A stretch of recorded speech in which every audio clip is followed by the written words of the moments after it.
ವಾರ್ತೆಗಳ ಪ್ರಾಯೋಜಕರು ಭಾರತ್ ಫರ್ನಿಚರ್ಸ್ ರಾಯಚೂರಿನಲ್ಲಿ ಮೊದಲ ಬಾರಿಗೆ 3 ಮಳಿಗೆ ಒಳಗೊಂಡ ಬೃಹತ್ ಆಕಾರದ furniture showroom. Please contact Bharat furniture CPS complex opposite Shiva Mandir, Patel road, Raichur. ನಿಮ್ಮ ಯಾವುದೇ ಶುಭ ಕಾರ್ಯಕ್ರಮಗಳು ನಿಮ್ಮ ನೆನಪಿನಲ್ಲಿ ಉಳಿಯಬೇಕೇ? ಪ್ರಪ್ರಥಮ ಬಾರಿಗೆ ರಾಯಚೂರು ನಗರದಲ್ಲಿ ಅತ್ಯಂತ ವೈಭವವಾಗಿ ಆಚರಿಸಲು ವಿಶಾಲವಾದ ಕನ್ವೆನ್ಷನ್ ಹಾಲ್, ಅದು ACK convention hall, Shekhar Nagar, IB road, Raichur. Shri Vrindavan special filter coffee. Shri Vrindavan special filter coffee. Shri Raghavendra ghee. Shri Raghavendra Shobha Kanchi sarees. ಸ್ಥಳ ಶೋಭಾ ಕಾಂಚಿ ಸ್ಯಾರೀಸ್, ಸಂತೋಷಿಸ್ ರಾಯಚೂರು ಹಾಟ್, ಗಾಂಧಿ ಚೌಕ್ ಹತ್ತಿರ, ರಾಯಚೂರು. ಎಸ್ಆರ್ ಗಾರ್ಮೆಂಟ್ಸ್, ಇಲ್ಲಿ ಭೇಟಿ ನೀಡಿ.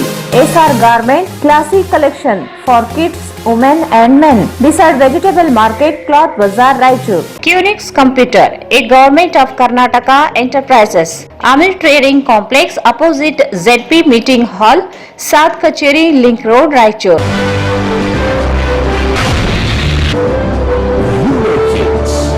India's #1 preschool chain. ಎಕ್ಸ್ಚೇಂಜ್ ಮತ್ತು ಲೋನ್ ಮೇಳ ಕೆಲವೇ ದಿನಗಳು ಮಾತ್ರ. ಬಜಾಜ್ ಕಂಪನಿಯ ಅಧಿಕೃತ ಮಾರಾಟಗಾರರು. ಆರಂಭಿಕ ಕೊಡುಗೆ ಪ್ರತಿ ಬುಕಿಂಗ್ ನೊಂದಿಗೆ ಖಚಿತ ಬಹುಮಾನ. Visit beside Ganj Kalyana Mantapa, Ganj road, Raichur. Raichur's biggest jewel palace. All types of jewelries available in only KTB Jewel Palace. 916 Allmark Gold Jewelries available. Udayanagar, Station Road, Raichur.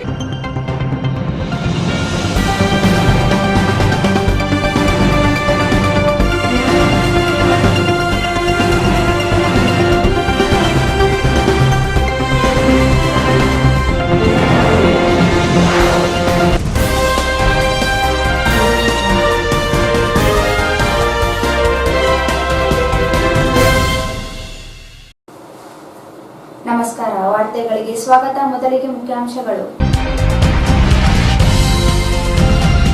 ರಾಂಪುರು ಜಲಾಶಯಕ್ಕೆ ಉಸ್ತುವಾರಿ ಸಚಿವರ ಭೇಟಿ. ನೀರಿನ ಪೂರೈಕೆಯಲ್ಲಿ ವ್ಯತ್ಯಯ ಸರಿಪಡಿಸಿ ಕ್ರಮ. ಶಂಕರ್ ಪಾಟೀಲ್ ಮುನ್ನೆನಕೊಪ್ಪ.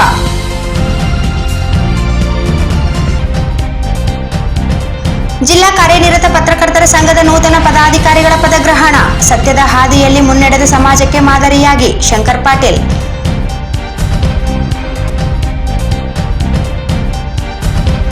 ಸಂಕೀರ್ಣ ಸ್ಥಿತಿಯ ಮಾಧ್ಯಮ, ನಮ್ಮನ್ನು ನಾವೇ ಪರಾಮರ್ಶಿಸಿಕೊಳ್ಳಬೇಕು. ಶಿವಾನಂದ್ ತಗಡೂರು.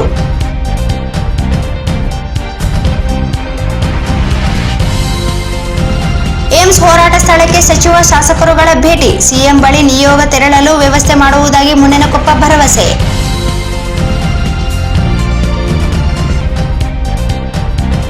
ಕಲುಷಿತ ನೀರು ಸೇವಿಸಿ ಸಾವು, ಮೃತ ಕುಟುಂಬಗಳಿಗೆ ಪರಿಹಾರ ಚೆಕ್ ವಿತರಣೆ. ಅಧಿಕಾರಿಗಳು ಜವಾಬ್ದಾರಿಯಿಂದ ಕಾರ್ಯನಿರ್ವಹಿಸಲು ಸಚಿವರ ಸೂಚನೆ. ರೈತರೊಂದಿಗೆ ಉಸ್ತುವಾರಿ ಸಚಿವರ ಭೇಟಿ. ಬೀಜ ಗೊಬ್ಬರ ಅಭಾವ ಆಗದಂತೆ ಎಚ್ಚರಿಕೆ. ಸಚಿವರ ಭರವಸೆ.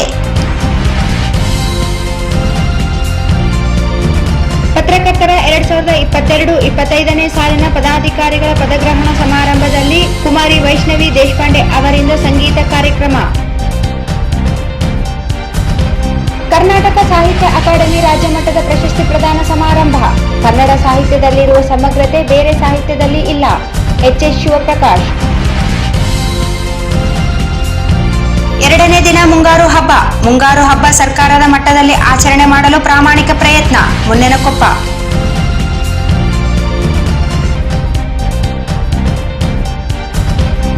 ಕಲುಷಿತ ನೀರು ಸೇವಿಸಿ ಮತ್ತೋರ್ವ ವ್ಯಕ್ತಿ ಸಾವು. ವಾರ್ಡ್ ನಂಬರ್ 12ರಲ್ಲಿ ಘಟನೆ.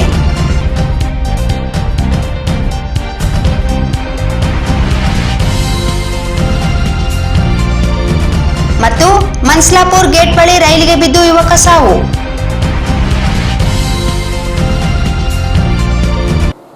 ವಾರ್ತೆಗಳ ವಿವರ.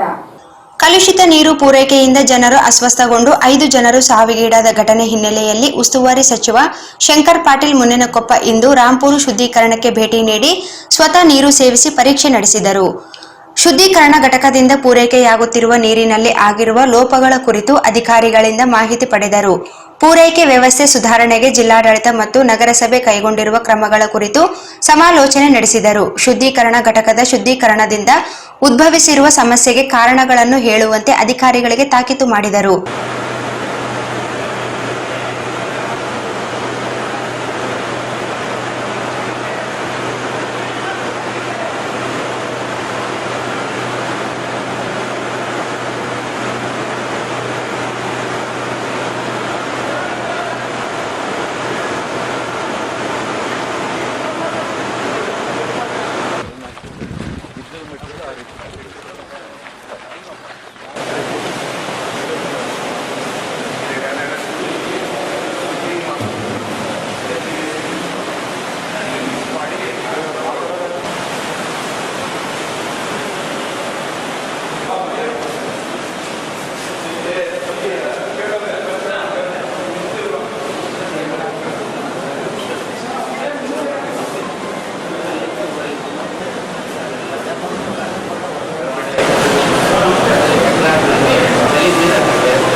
ನಂತರ ಮಾಧ್ಯಮಗಳೊಂದಿಗೆ ಮಾತನಾಡಿ ಶುದ್ಧ ಕುಡಿಯುವ ನೀರಿನ ಘಟಕ ನೀರು ಪೂರೈಕೆಯಿಂದ ಆಗಿರುವ ತೊಂದರೆ ಕುರಿತು ಅಧಿಕಾರಿಗಳಿಂದ ಮಾಹಿತಿ ಪಡೆಯಲಾಗಿದೆ. ಈಗಾಗಲೇ ಘಟನೆಗೆ ಕಾರಣರಾದವರ ಇಬ್ಬರನ್ನು ಅಮಾನತುಗೊಳಿಸಲಾಗಿದೆ. ಮೃತಪಟ್ಟ ಕುಟುಂಬಗಳಿಗೆ ನಗರಸಭೆ ಹಾಗೂ ರಾಜ್ಯ ಸರ್ಕಾರದಿಂದ ಪ್ರತ್ಯೇಕ ಪರಿಹಾರ ವಿತರಣೆ ಮಾಡಲಾಗುತ್ತದೆ. ಶುದ್ಧ ನೀರು ಪೂರೈಕೆಗೆ ಬೇಕಿರುವ ಕ್ರಮಗಳ ಕುರಿತು ಕ್ರಿಯಾ ಯೋಜನೆ ಸಲ್ಲಿಸಿದಲ್ಲಿ ಸರ್ಕಾರ ಮಟ್ಟದಲ್ಲಿ ಅನುದಾನ ಬಿಡುಗಡೆ ಕ್ರಮ ವಹಿಸುವುದಾಗಿ ಹೇಳಿದರು. ಇಂತಹ ಘಟನೆಗಳು ಮರುಕಳಿಸದಂತೆ ಎಚ್ಚರ ವಹಿಸಲಾಗುತ್ತದೆ. ಘಟನೆ ವಿಷಾದ ವ್ಯಕ್ತಪಡಿಸಿದರು.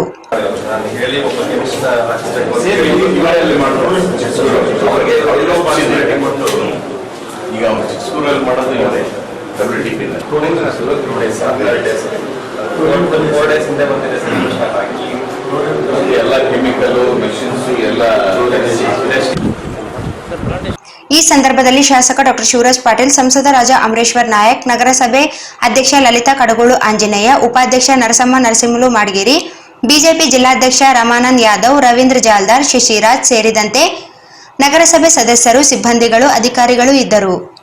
ಮಾನವೀಯತೆಯೊಂದಿಗೆ ಸತ್ಯದ ಹಾದಿಯಲ್ಲಿ ಪತ್ರಕರ್ತರು ಮುನ್ನಡೆದು ಸಮಾಜಕ್ಕೆ ಮಾದರಿಯಾಗಬೇಕೆಂದು ಉಸ್ತುವಾರಿ ಹಾಗೂ ಜವಳಿ ಸಚಿವ ಶಂಕರ್ ಪಾಟೀಲ್ ಮುನ್ನೇನಕೊಪ್ಪ ಹೇಳಿದರು. ಅವರಿಂದು ಜಿಲ್ಲಾ ಕಾರ್ಯನಿರತ ಪತ್ರಕರ್ತರ ಸಂಘದ ನೂತನ ಪದಾಧಿಕಾರಿಗಳ ಪದಗ್ರಹಣ ಕಾರ್ಯಕ್ರಮ ಉದ್ಘಾಟಿಸಿ ಮಾತನಾಡಿದರು. ನೊಂದವರ ಧ್ವನಿಯಾಗಿ ಸಮಾಜ ಬದಲಾವಣೆಗೆ ಕಾರಣರಾಗಬೇಕಿದೆ. ಅನೇಕ ಪತ್ರಕರ್ತರು ಸಂಕಷ್ಟಕ್ಕೆ ಸಿಲುಕಿದಾಗ ನೆರವಿಗೆ ಪತ್ರಕರ್ತ ಸಂಘ ಧಾವಿಸಿ ಕಾರ್ಯನಿರ್ವಹಿಸುತ್ತಿರುವುದು ಶ್ಲಾಘನೀಯವಾಗಿದೆ. ಸಂಕೀರ್ಣ ಸವಾಲುಗಳನ್ನು ಎದುರಿಸುತ್ತಿರುವ ಸಂದರ್ಭದಲ್ಲಿ ಪತ್ರಕರ್ತರು ಅನೇಕರು ಸೇವಾ ನಿಷ್ಠೆ, ವೃತ್ತಿ ಬದ್ಧತೆಯೊಂದಿಗೆ ಕೆಲಸ ಮಾಡುವವರು ಇದ್ದಾರೆ. ಸಂಘ ನಿಂತ ನೀರಾಗದೆ ಹರಿಯುವ ನೀರಿನಂತೆ ಮುನ್ನಡೆದಿದೆ. ಸಂಘದ ರಾಜ್ಯಾಧ್ಯಕ್ಷೆ ಶಿವಾನಂದ್ ತಡಗೂರು ಇವರ ನೇತೃತ್ವದಲ್ಲಿ ಸಂಘ ಇನ್ನಷ್ಟು ಒಳ್ಳೆಯ ಕೆಲಸವನ್ನು ಮಾಡಲಿ. ಪತ್ರಕರ್ತರು ಮಕ್ಕಳ ಶಿಕ್ಷಣಕ್ಕೆ ಒತ್ತು ನೀಡಿ ದೇಶದ ಹೆಮ್ಮೆ ಪುತ್ರರನ್ನಾಗಿಸಬೇಕೆಂದರು.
ಹೇಳಿದರು. ಇವತ್ತು ಸಮಾಜದಲ್ಲಿ ಪತ್ರಕರ್ತರಿಗೆ ಯಾವ ರೀತಿಯ ಸಮಸ್ಯೆಗಳಿಲ್ಲ. ಇವತ್ತು ಪತ್ರಕರ್ತರ ಕೋಟ್ಯಾಧೀಶರಾಗಬೇಕು, ಲಕ್ಷಾಧೀಶರಾಗಬೇಕು ಅನ್ನೋ ಒಂದು ಚಿಂತನೆ ಯಾರು ಮಾಡೋದು. ಇವತ್ತು ಪತ್ರಕರ್ತರ ಮಕ್ಕಳು ಇವತ್ತು ಒಳ್ಳೆಯ ಒಂದು ಶಿಕ್ಷಣವನ್ನು ಕಲಿತಕ್ಕಂಥ ಕೆಲಸ ಆಗಬೇಕಾಗಿದೆ.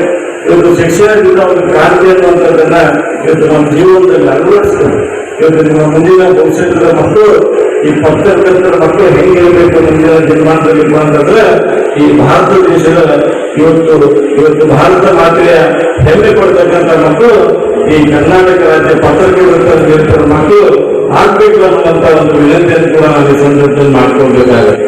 ಅಂದ್ರೆ ನಿಮ್ಮ ಪತ್ರಕರ್ತರ ಮಕ್ಕಳು ಈ ದೇಶದಲ್ಲಿ ಹೆಮ್ಮೆ ಪಡ್ತಕ್ಕಂಥ ಮಕ್ಕಳು ಆಗ್ಬೇಕು. ನಿಮ್ಮ ಎಲ್ಲ ಮಕ್ಕಳಿಗೆ ಭಾಗ್ಯ ಕೂಡ ನನಗಿದೆ, ನಾನು ಹೇಳಲಿಕ್ಕೆ ಬರುವುದಿಲ್ಲ. ಆದ್ರೆ ಪತ್ರಕರ್ತರ ಒಂದು ಜೀವನ, ಪತ್ರಕರ್ತರ ಒಂದು ರಂಗ, ಪತ್ರಕರ್ತರ ಬದುಕಿನ ಬಗ್ಗೆ ಬಹಳ ಹತ್ತಿರದಿಂದ ನಾನು ಗೊತ್ತಿರ್ತಕ್ಕಂಥದ್ದು. ನನ್ನದೇ ಆದಂತ ಒಂದು ಸಂಸ್ಥೆಯನ್ನು ಕಟ್ಕೊಂಡು ನಾನು ಆ ಸಂಸ್ಥೆಯನ್ನು ನಡೆಸಬೇಕಂದ್ರೆ ಏನೇನು ಸಮಸ್ಯೆಗಳು ಆಗ್ತಾವ ಅಂತಂದ್ರೆ ನನಗೆ ಅರಿವು ಕೂಡ ಇದೆ. ಮತ್ತೆ ಅನೇಕ ಮಹನೀಯರು ಇವತ್ತು ಬಹಳ ದೊಡ್ಡವರಿದ್ದಾರೆ. ನಮ್ಮ ಶಿವಾನಂದ ಗೊತ್ತಿದೆ, ನನಗೆ ಬಹಳ ಹತ್ತಿರದವರಿದ್ದಾರೆ. ಅವನ್ನ ಯಾವತ್ತೂ ಕೂಡ ನಾನು ದುರುಪಯೋಗ ಮಾಡಿಕೊಳ್ಳಲ್ಲ. ಯಾವುದೇ ಒಂದು ನನ್ನ ರಾಜಕೀಯ ವೈಯಕ್ತಿಕ ಜೀವನದಲ್ಲಿ ನಾನು ಯಾವತ್ತೂ ಕೂಡ ಯಾರನ್ನೂ ಕೂಡ ದುರುಪಯೋಗವನ್ನ ಯಾವತ್ತೂ ಕೂಡ ಮಾಡಿಕೊಂಡಿಲ್ಲ. ಇವತ್ತು ನಮ್ಮ ರಾಜ್ಯ ಪತ್ರಕರ್ತರ ನಿರಂತರವಾಗಿರ್ತಕ್ಕಂಥ ಈ ಸಂಘ ಇದೆ, ಇದು ನಿಂತುಗಳಾಗಲಿಕ್ಕೆ ಸಾಧ್ಯ ಇಲ್ಲ. ಈ ಪತ್ರಕರ್ತರ ಸಂಘ ಹರಿಯುವ ರೀತಿಯಲ್ಲಿ ಶುದ್ಧವಾಗಿರ್ತಕ್ಕಂಥ ಸಂಘ ನಮ್ಮ ದೇಶದಲ್ಲಿ ಯಾವ್ದಾರ ಐತಪ್ಪ ಅಂತಂದ್ರೆ ಅದು ಕರ್ನಾಟಕ ರಾಜ್ಯ ಪತ್ರಕರ್ತರ ಸಂಘ ಅನ್ನುವಂಥ ಮಾತನ್ನು ಹೇಳಬೇಕಾಗುತ್ತೆ. ಯಾಕಂದ್ರೆ ರಾಜ್ಯಾಧ್ಯಕ್ಷರು ಮಾತಾಡ್ಬೇಕಂತ ಸಂದರ್ಭದಲ್ಲಿ ಬಹಳ ಉತ್ತಮವಾಗಿರ್ತಕ್ಕಂಥ ಮಾತನ್ನು ಅವ್ರು ಮಾತನಾಡಿ ಮಾಜಿ ಚಂದ್ರಶೇಖರ್ ನಾಯಕ್ ಅವರು, ಪೊಲೀಸ್ ವರಿಷ್ಠಾಧಿಕಾರಿಯಾಗಿರ್ತಕ್ಕಂಥ ನಿಖಿಲ್ ಅವರು, ನಮ್ಮ ಜಿಲ್ಲಾ ಪಂಚಾಯತಿಯ ಸಿಇಒ ಆಗಿರ್ತಕ್ಕಂಥ ನೂರ್ಜಾನ್ ಖಾನ್ ಮೇಡಮ್ ಅವರು, ನಮ್ಮ ಶಿವಾನಂದನವರು ಮಾತನಾಡ್ತಾ ಇದ್ದಾರೆ. ಇವತ್ತು ಬಹಳ ಹಿರಿಯರ ನಿಷ್ಠುರ ಮತ್ತು ಒಂದು ಪತ್ರಕರ್ತರ ಒಂದು ಗೌರವವನ್ನು ಹೆಚ್ಚಿಸ್ತಕ್ಕಂಥ, ಇವತ್ತು ಪತ್ರಕರ್ತರ ಅನೇಕ ವಿಚಾರದಲ್ಲಿ ಕೂಡ ಇವತ್ತು ಅನೇಕ ಜನರು ಯಾವುದೇ ವಿಚಾರವನ್ನು ಮಾತನಾಡ್ತಕ್ಕಂಥ ಸಂದರ್ಭದಲ್ಲಿ ಸತ್ಯದ ಹಾದಿಯಲ್ಲಿ ಪತ್ರಕರ್ತರು ಹೋಗಬೇಕು, ಸತ್ಯದ ಮಾರ್ಗದಲ್ಲಿ ಅವರು ಜೀವನವನ್ನು ಮಾಡಬೇಕು, ಸತ್ಯದ ಪರವಾಗಿ ಅವರ ಧ್ವನಿ ಇರಬೇಕು.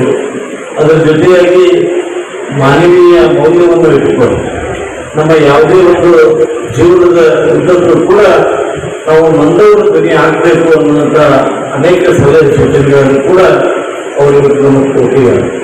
ಇವತ್ತು ಮೊದಲನೇ ಪತ್ರಕರ್ತರು ಸದ್ಯದ ಪರಿಸ್ಥಿತಿ ಸಂಕೀರ್ಣವಾಗಿದೆ. ಸುದ್ದಿ ಮನೆಯ ಸುದ್ದಿಯಾಗುವ ಸ್ಥಿತಿ ಎದುರಾಗಿದ್ದು, ಸುದ್ದಿ ನೀಡುವ ಧಾವಂತದಲ್ಲಿ ಸಮಾಜಕ್ಕೆ ತಪ್ಪು ಸಂದೇಶ ನೀಡದಂತೆ ಎಚ್ಚರದೊಂದಿಗೆ ನಮ್ಮನ್ನು ನಾವೇ ಆತ್ಮಾವಲೋಕನ ಮಾಡಿಕೊಂಡು ತಿದ್ದಿಕೊಳ್ಳುವ ಪ್ರಯತ್ನ ಮಾಡಬೇಕೆಂದು ಕಾರ್ಯನಿರತ ಪತ್ರಕರ್ತರ ಸಂಘದ ರಾಜ್ಯಾಧ್ಯಕ್ಷ ಶಿವಾನಂದ್ ತಗಡೂರು ಹೇಳಿದರು.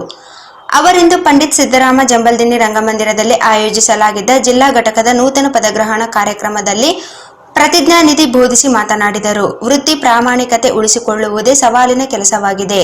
ತಂತ್ರಜ್ಞಾನ ಬಳಕೆಯಿಂದ ಅನೇಕ ಆಧುನಿಕ ಸವಲತ್ತುಗಳು ಪತ್ರಕರ್ತರಿಗೆ ದೊರೆಯುತ್ತಿದೆ. ಆದರೆ ಸುದ್ದಿ ಸತ್ಯಾಸತ್ಯತೆಯನ್ನು ವ್ಯವಧಾನದಿಂದ ನೋಡದೆ ಇರುವುದರಿಂದ ಅನೇಕ ಅಭಾಸಗಳಿಗೆ ಕಾರಣವಾಗುವಂತಾಗಿದೆ. ದೃಶ್ಯ ಮಾಧ್ಯಮ ವೇಗದ ಭರಾಟೆಯಲ್ಲಿ ವೇಗವಾಗಿ ಸುದ್ದಿ ನೀಡುವ ಧಾವಂತದಿಂದ ವಿಶ್ವಾಸಾರ್ಹತೆ ಕಳೆದುಕೊಳ್ಳುವಂತಾಗಿದೆ. ಸಾಮಾಜಿಕ ಜಾಲತಾಣಗಳು ವೇಗವಾಗಿ ಸುದ್ದಿ ಹಂಚಿಕೆಯಾಗುತ್ತಿದೆ. ಸುಳ್ಳಿನ ಸುದ್ದಿಗಳು ಊರೆಲ್ಲ ಸುತ್ತಿ ಬರುತ್ತಿವೆ. ರಾಶಿ ರಾಶಿ ಸುದ್ದಿಗಳಲ್ಲಿ ಸತ್ಯ ಯಾವುದು ಎಂಬುದನ್ನು ಓದುಗ ತೀರ್ಪು ಪಡೆಯಬೇಕಿದೆ.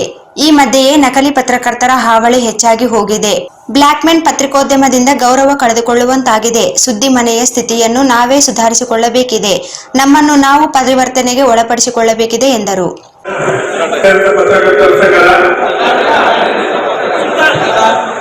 ಇತ್ತೀಚೆಗೆ ನಡೆದ ಚುನಾವಣೆಯಲ್ಲಿ ಪದಾಧಿಕಾರಿಗಳಾಗಿ ನಾವು ಆಯ್ಕೆಯಾಗಿರುತ್ತೇವೆ. ಸಂಘದ ನೀತಿ ನಿಯಮಾವಳಿಗಳಿಗೆ ಬದ್ಧರಾಗಿ ಯಾವುದೇ ಸಂದರ್ಭದಲ್ಲಿ ಪತ್ರಕರ್ತರ ವೃತ್ತಿಗೆ ಘನತೆ ತರುವಂತ ಕೆಲಸ ಮಾಡಿಕೊಂಡು ಹೋಗುತ್ತೇವೆ ಎಂದು ಈ ಮೂಲಕ ಸಂಘ ಅದರ ಸರ್ವ ಸದಸ್ಯರ ಹಿತ ಕಾಯುವಂತ ನಿಟ್ಟಿನಲ್ಲಿ ಹಾಗೂ ಪತ್ರಕರ್ತರ ಶೋಭೆ ತರುವಂತ ನಿಟ್ಟಿನಲ್ಲಿ ಪ್ರಾಮಾಣಿಕವಾಗಿ ಕೆಲಸ ಮಾಡುತ್ತೇವೆ ಎಂದು. ಆದರೆ ಅವರಲ್ಲಿ ಒಬ್ಬರು ಕ್ಯಾಬಿನೆಟ್ ಮಿನಿಸ್ಟರ್ ಅವರ ಆಚೆ ಕಡೆ ನಾವೊಂದು 10 ಜನ ಪತ್ರಕರ್ತರು ನಿಂತಿದ್ದೀವಿ. ಸರ್ ಹೊರಗಡೆ ಯಾರೋ ಇಂಟರ್ವ್ಯೂ ಮಾಡ್ತಾ ಇದ್ದಾರೆ ಸರ್ ಅಂತೇಳಿ ಹೇಳಿ ನಾನು ಯಾವುದೆಲ್ಲ ಇರ್ಬೋದು ಅಂತೇಳಿ ಎಲ್ಲರೂ ಕಾಯ್ದಿಲ್ಲ. ಅರ್ಧ ಗಂಟೆ ಆದರೂ ಈಚೆ ಬರಲಿಲ್ಲ. ಆಮೇಲೆ ನೋಡಿದ್ರೆ ಅಲ್ಲಿ ಆಚೆ ಕಡೆ ಬರ್ತಾರೆ ಯೂಟ್ಯೂಬ್ ಚಾನಲ್, ಅದು ಅವರ ಇದ್ರ ಬಗ್ಗೆ ವಿಶ್ವಾಸಾರ್ಹತೆ ಬಗ್ಗೆ ನಾನು ಪ್ರಸ್ತಾಪ ಮಾಡಕ್ ಹೋಗದೇ ಇಲ್ಲ. ಅದು ಕೂತ್ಕೊಂಡು ಒಂದು 10-15 ವೀಕ್ಸ್ ಇಲ್ಲ, ಅರ್ಧ ಗಂಟೆ ಇಂಟರ್ವ್ಯೂ ಕೊಡ್ತಾರೆ ಒಂದು ಕ್ಯಾಬಿನೆಟ್ ಮಿನಿಸ್ಟರ್, ಏನ್ ಹೇಳಬೇಕು ಅವ್ರು ಕೇಳೇ ಹೋದ್ರೆ ಇಲ್ಲ ಬಹಳ ದಿನದಿಂದ ಅವ್ರು ಫೋನ್ ಮಾಡಿ ನನಗೆ ಕೇಳ್ತಾ ಇದ್ರು, ಅದಕ್ಕೆ ನಾನು ಆಮೇಲೆ ಅವ್ರಿಗೆ ಸ್ಟೋರಿ ಹೇಳಿದೆ, ಈ ತರ ಇದೆ ಪರಿಸ್ಥಿತಿ, ಅಯ್ಯೋ ಈ ತರ ನಾನು ಖಂಡಿತ ಇನ್ನೊಂದ್ಸಲ ಅಲೋ ಮಾಡೋದಿಲ್ಲ ಅಂತ. ಅಂದ್ರೆ ಯಾವ ಸದುದ್ದೇಶಕ್ಕಾಗಿ ನೀವು ಸುದ್ದಿ ಸಂಸ್ಥೆಗಳನ್ನ ಬಳಸಬೇಕು, ವಿಶ್ವಾಸಾರ್ಹತೆಯನ್ನ ಬಳಸಬೇಕು, ಆ ದೃಷ್ಟಿಯಲ್ಲಿ ನಾವು ಕೂಡ ಮೋಸ ಹೋಗುವಂತ ಅನೇಕ ರಾಜಕಾರಣಗಳಿಗೆ ಟೋಪಿ ಹಾಕುವಂತ ಸುದ್ದಿ ಮನೆಯ ಅನೇಕ ಗೆಳೆಯರಿದ್ದಾರೆ. ಇದ್ರ ಬಗ್ಗೆ ನೀವು ಅನೇಕ ನನ್ನ ಹತ್ರಲ್ಲೇ ಕಂಪ್ಲೇಂಟ್ ಮಾಡ್ತಾರೆ, ನೋಡಿ ಈಗ ಬಂದಿರೋ ಹೀಗೆ ಅಂತ. ವಿಸಿಟಿಂಗ್ ಕಾರ್ಡ್ ಪತ್ರಕರ್ತರುಗಳು ಹಾವಳಿ ಜಾಸ್ತಿ ಆಗಿದೆ. ತನ್ನ ಐಡೆಂಟಿಟಿಗೋಸ್ಕರ ಪತ್ರಿಕೆ ಅಂತಂದು ಸ್ವಚ್ಛ ಮಾಡ್ಕೊಳ್ಳುವಂತರ ಸಂಖ್ಯೆ ಜಾಸ್ತಿ ಆಗಿದೆ. ಇಂಥರ ಆವರ ಏನಿದೆ ಅದು ಒಂದು ಇಶ್ಯೂ ಮತ್ತು ಬರ್ಬಿಡೋದು, ಮುಂದಿನ ಸಂಚಿಕೆಯಲ್ಲಿ ಇನ್ನೂ ನೋಡಿ ಅಂತಾರೆ. ಇವ್ರು ಅವ್ರನ್ನ ಹೋಗಿ ನೋಡಿದ್ರೆ ಸರಿ, ಇವ್ರಾದ್ರೆ ಮಕ್ಕಳಿಗೆ ಇನ್ನೂ ಅದನ್ನು ಮಾಡುವಂತ ಕೆಲಸವನ್ನ ಅವ್ರು ಮಾಡ್ತಾರೆ. ಹೀಗಾಗಿ ಈ ತರದ ಒಂದು ಬ್ಲಾಕ್ ಮೇಲ್ ಪತ್ರಿಕೋದ್ಯಮದ ದಂಧೆ ಜಾಸ್ತಿ ಆಗ್ತಾ ಇದೆ. ಇದರ ದಂಧೆಯ ಬ್ಲಾಕ್ ಮೇಲ್ ಪತ್ರಿಕೋದ್ಯಮದಿಂದ ಅನೇಕ ಪತ್ರ, ವಿಶೇಷವಾಗಿ ಸುದ್ದಿ ಮನೆಯ ಬಗ್ಗೆ, ಪತ್ರಕರ್ತರ ಬಗ್ಗೆ ವಿಶೇಷವಾಗಿ ಒಂದು ಎಲೆಕ್ಟ್ರಾನಿಕ್ ಮೀಡಿಯಾಗಳಲ್ಲಿ ಒಂದು ಭಾವಂತದ ಸುದ್ದಿಯ ಕಾಲದಲ್ಲಿ ನಾವೆಲ್ಲರೂ ಕಟ್ಟಿದ್ದೇವೆ. ನಮ್ಮನ್ನೇ ಮೊದಲು ಬ್ರೇಕಿಂಗ್ ನ್ಯೂಸ್ ಹಾಕುವ ಮೂಲಕ ಅದು ನಿಜನ ಸತ್ಯವೋ ಅಂತೇಳಿ ಪರಾಮರ್ಶೆಯನ್ನು ಕೂಡ ಮಾಡಲಾರದಂತ, ವ್ಯವಧಾನವನ್ನು ಕೂಡ ಇಟ್ಟುಕೊಳ್ಳಲಾರದಂತ ಸ್ಥಿತಿ ಕಾಲಘಟ್ಟದಲ್ಲಿ ನಾವು ಪತ್ರಿಕೋದ್ಯಮ ಇವತ್ತು ಬಂದು ನಿಂತಿದೆ. ಆ ಕಾರಣಕ್ಕೋಸ್ಕರ ಇವತ್ತು ನಾವು ಯಾವ ಉದ್ದೇಶಕ್ಕಾಗಿ ಪತ್ರಕರ್ತರು, ಪತ್ರಿಕೆಗಳು, ಸುದ್ದಿಮನೆ ಅಂತೇಳಿ ವಿಶ್ವಾಸಾರ್ಹತೆಯನ್ನ ಜನರು ನಮ್ಮನ್ನು ನೋಡ್ತಾ ಇದ್ರು, ಅದೇ ಜನರು ನಮ್ಮನ್ನ ಆತಂಕದಿಂದ ಅಥವಾ ಇನ್ನ ವಿಶ್ವಾಸಪೂರ್ವಕವಾಗಿ ಕಾಣೋದಕ್ಕೆ ಸಾಧ್ಯವಾಗದಂತ ಸ್ಥಿತಿಯ ಕಾಲಘಟ್ಟದಲ್ಲಿ ನಾವು ಬಂದು ನಿಂತಿದ್ದೇವೆ. ಅನೇಕ ಸಂದರ್ಭಗಳಲ್ಲಿ ಒಂದೊಂದು ಘಟನೆಗಳು ನಮಗೆ ನೆನಪಾಡ್ತಾ ಹೋದ್ರೆ, ಈ ಸುಳ್ಳು, ನಾವು ಸತ್ಯ ಮನೆಯ ಹೊಸದ ದಾಟುವ ಮೊದಲೇ ಸುಳ್ಳಿನ ಸುದ್ದಿಗಳು ಇವರೆಲ್ಲ ಸುಳ್ಕೊಂಡು ಬಂದಿದೆ. ಎಷ್ಟೋ ಸಂದರ್ಭಗಳಲ್ಲಿ ಇರುವಂತ ಎಲ್ಲ ರಾಜಕಾರಣಿಗಳಿಗೆ ಅದು ಅನುಭವ ಆಗಿದೆ. ಇದು ಯಾರೋ ಒಂದು ಹಾಸ್ಪಿಟಲೈಸ್ ಆದ್ರೂ ಸಾಕು. ಎಸ್ ಪಿ ಬಾಲಸುಬ್ರಹ್ಮಣ್ಯ ಅವ್ರನ್ನ ಎಷ್ಟು ಬಾರಿ ಸಾಯಿಸಿದ್ರು ನಮ್ಮ ಮೀಡಿಯಾದಲ್ಲಿ ನನಗೆ ಗೊತ್ತಿಲ್ಲ. ಪ್ರತಿ ಸಲ ಯಾರೋ ಒಂದು ಹಾಸ್ಪಿಟಲೈಸ್ ಆದ್ರೆ ಒಂದು ಸತ್ಯದನ ಬದುಕಿದನ ಹೌದಾ ಅಲ್ವಾ ಅಂತೇಳಿ ಕನ್ಫರ್ಮ್ ಕೂಡ ಮಾಡ್ತದೆ ವಾಟ್ಸಪ್ ಗ್ರೂಪ್ಗಳಲ್ಲಿ ಅಥವಾ ಸೋಷಿಯಲ್ ಮೀಡಿಯಾದಲ್ಲಿ ಶೇರ್ ಮಾಡುವಂತ ಸಂದರ್ಭಗಳು ಬಂದಿದೆ. ಆ ಕಾರಣಕ್ಕೋಸ್ಕರ ಪತ್ರಕರ್ತರ ವೃತ್ತಿ ಇವತ್ತು ಸವಾಲಿನ ವೃತ್ತಿಯಾಗಿದೆ. ಯಾಕೆಂದ್ರೆ ಸುದ್ದಿಗಳು ಏನು ಇಡೀ ರಾಶಿ ಸುದ್ದಿಗಳು ಸೋಷಿಯಲ್ ಮೀಡಿಯಾದಲ್ಲಿ ನಮಗೆ ಬರ್ತಾ ಇರುತ್ತೆ. ಆದ್ರೆ ಆ ಸುದ್ದಿ ಒಳಗಡೆ ನಿಜವಾದ ಸುದ್ದಿ ಯಾವುದು, ಸತ್ಯವಾದ ಸುದ್ದಿ ಯಾವುದು, ಪ್ರಾಮಾಣಿಕವಾಗಿರುವ ಸುದ್ದಿ ಯಾವುದು, ಹೌದಾ ಅಲ್ವಾ, ಒಳ್ಳೆ ಈ ತರದ ಒಂದು ವ್ಯವಧಾನವನ್ನು ಇಟ್ಕೊಂಡು ಸತ್ಯವಾದ ಸುದ್ದಿಯನ್ನ ಹೆಚ್ಚಿ ಕೈಯಿರುವ ಓದನ ಮಾಡಿ ಓದುಗರಿಗೆ ತಪ್ಪಿಸ್ಬೇಕಾದಂತ, ದಾಟಿಸ್ಬೇಕಾದಂತ ಒಂದು ಕಾಲಘಟ್ಟದಲ್ಲಿ ನಾವಿದ್ದೇವೆ. ಆ ಕಾರಣಕ್ಕೋಸ್ಕರನೇ ಇವತ್ತು ಪತ್ರಕರ್ತರ ವೃತ್ತಿ ಸುದ್ದಿ ಮನೆ ಒಳಗಡೆ ನಮ್ಮ ಸಂಸದ ರಾಜ ಅಮರೇಶ್ವರ್ ನಾಯಕ್ ಅವರು ಮಾತನಾಡಿ, ಪತ್ರಕರ್ತ ಕೆಲಸ ಸವಾಲಿನೊಂದಿಗೆ ಜವಾಬ್ದಾರಿಯುತವಾಗಿದೆ, ವೃತ್ತಿ ಬದ್ಧತೆಯಿಂದ ಸಮಾಜಕ್ಕೆ ಮಾದರಿಯಾಗಬೇಕಿದೆ. ಪತ್ರಕರ್ತರ ಸಮಸ್ಯೆಗಳ ನಿವಾರಣೆಗೆ ಸರ್ಕಾರ, ಸಮಾಜ ನಿಲ್ಲಬೇಕಿದೆ ಎಂದರು.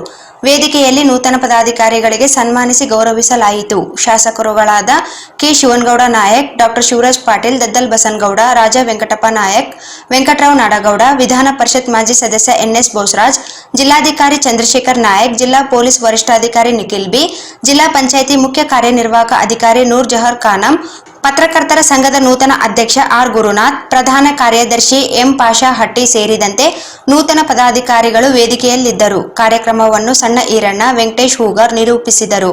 ವಿಜಯ ಜಾಗಟ್ಕಲ್ ಸ್ವಾಗತಿಸಿದರು. ಸಿದ್ದಯ್ಯ ಸ್ವಾಮಿ ಕುಕುನೂರು ಪ್ರಾಸ್ತಾವಿಕವಾಗಿ ಮಾತನಾಡಿದರು. ಈಗ ಜಾಹೀರಾತು. ಭಾರತ್ ಫರ್ನಿಚರ್ಸ್ ರಾಯಚೂರಿನಲ್ಲಿ ಮೊದಲ ಬಾರಿಗೆ 3 ಮಳಿಗೆ ಒಳಗೊಂಡ ಬೃಹತ್ ಆಕಾರದ furniture showroom. We have office, household and all kinds of furnitures. Dealer in wooden cot, dining table, sofa set, dressing table, computer table, tea tables, office chairs, steel almari, wardrobe, TV stands, glassware items, sleepwell products, Damro, cello chairs, Supreme sofa set, Doco style furnitures, Sri Steel furnitures.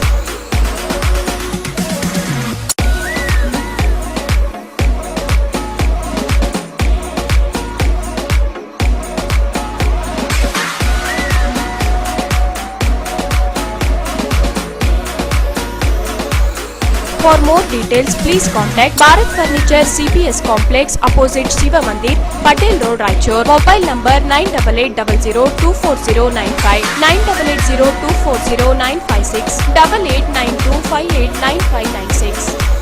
ಯಾವುದೇ ಶುಭ ಕಾರ್ಯಕ್ರಮಗಳು ನಿಮ್ಮ ನೆನಪಿನಲ್ಲಿ ಉಳಿಯಬೇಕೇ? ಪ್ರಪ್ರಥಮ ಬಾರಿಗೆ ರಾಯಚೂರು ನಗರದಲ್ಲಿ ಅತ್ಯಂತ ವೈಭವವಾಗಿ ಆಚರಿಸಲು ವಿಶಾಲವಾದ ಕನ್ವೆನ್ಷನ್ ಹಾಲ್, ಅದು ACK convention hall. We decorate, you celebrate.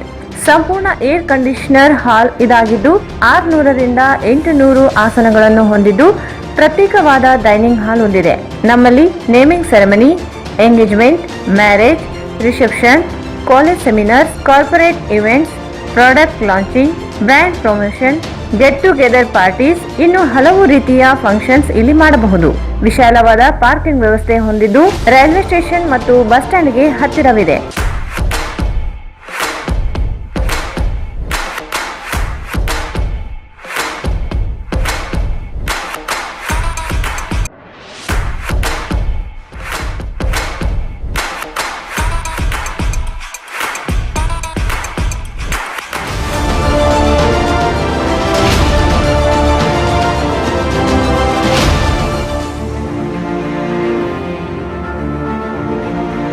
ಇಂದೇ ಭೇಟಿ ನೀಡಿ ACK convention hall, Shekhar Nagar, IB road, Raichur. Mobile 9483770202. Shri Raghavendra ghee, Shri Raghavendra ತುಪ್ಪ, ಶ್ರೀ ರಾಘವೇಂದ್ರ ಘೀ,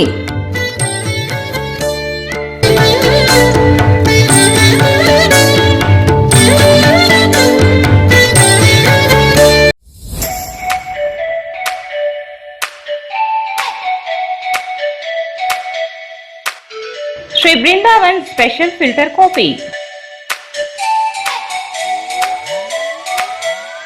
Shri Brindavan Special Filter Coffee. Shri Brindavan Special Filter Coffee.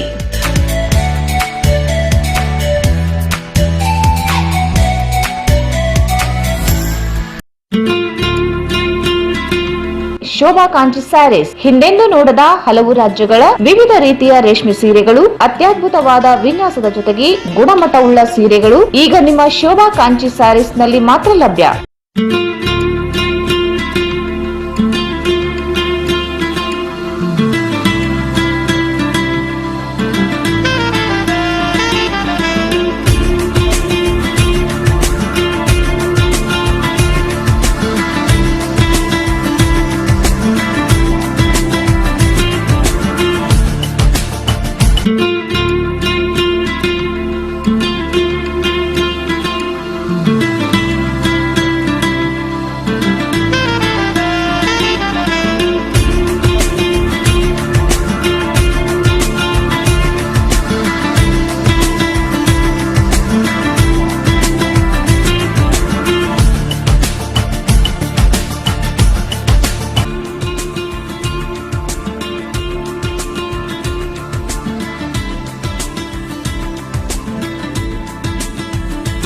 ಸ್ಥಳ ಶೋಭಾ ಕಾಂಚಿ ಸ್ಯಾರೀಸ್, ಸಂತೋಷಿಸ್ ರಾಯಚೂರು ಹಾಟ್, ಗಾಂಧಿ ಚೌಕ್ ಹತ್ತಿರ, Raichur.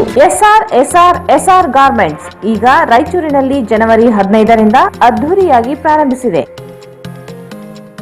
SR garments classic collections for kids, women and men. ನಮ್ಮಲ್ಲಿ ಮಕ್ಕಳಿಗಾಗಿ ವಿಭಿನ್ನ ರೀತಿಯ ಹೊಸ ಕಲೆಕ್ಷನ್ ನ ಉಡುಪುಗಳು ಸಿಗುತ್ತವೆ. Long frock, short frock, churidar, ghagra, party wear dresses, T shirts, shirts, pants, suits, jubbas, baba suits, modi suits, etc.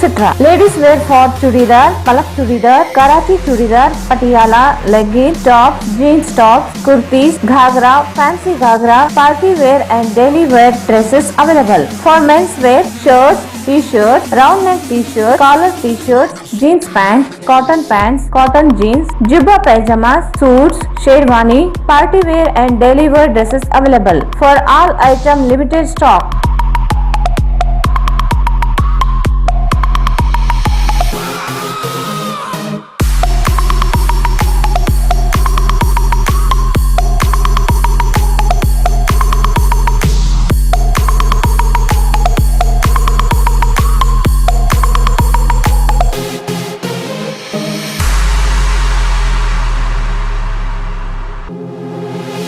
ಭೇಟಿ ನೀಡಿ.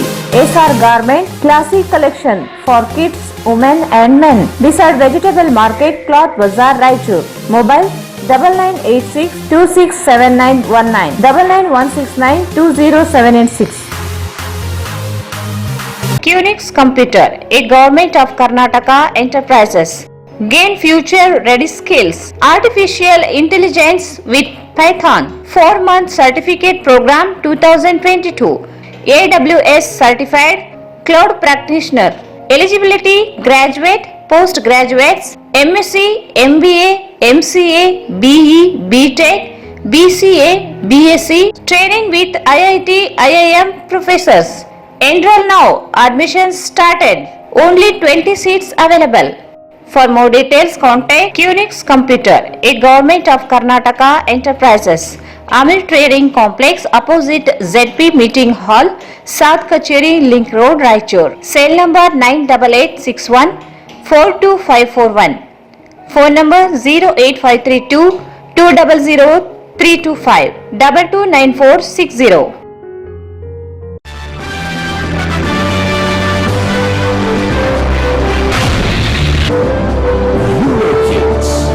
India's number one preschool chain. वाह ವಾಹ್ वाह Wonderful! वाह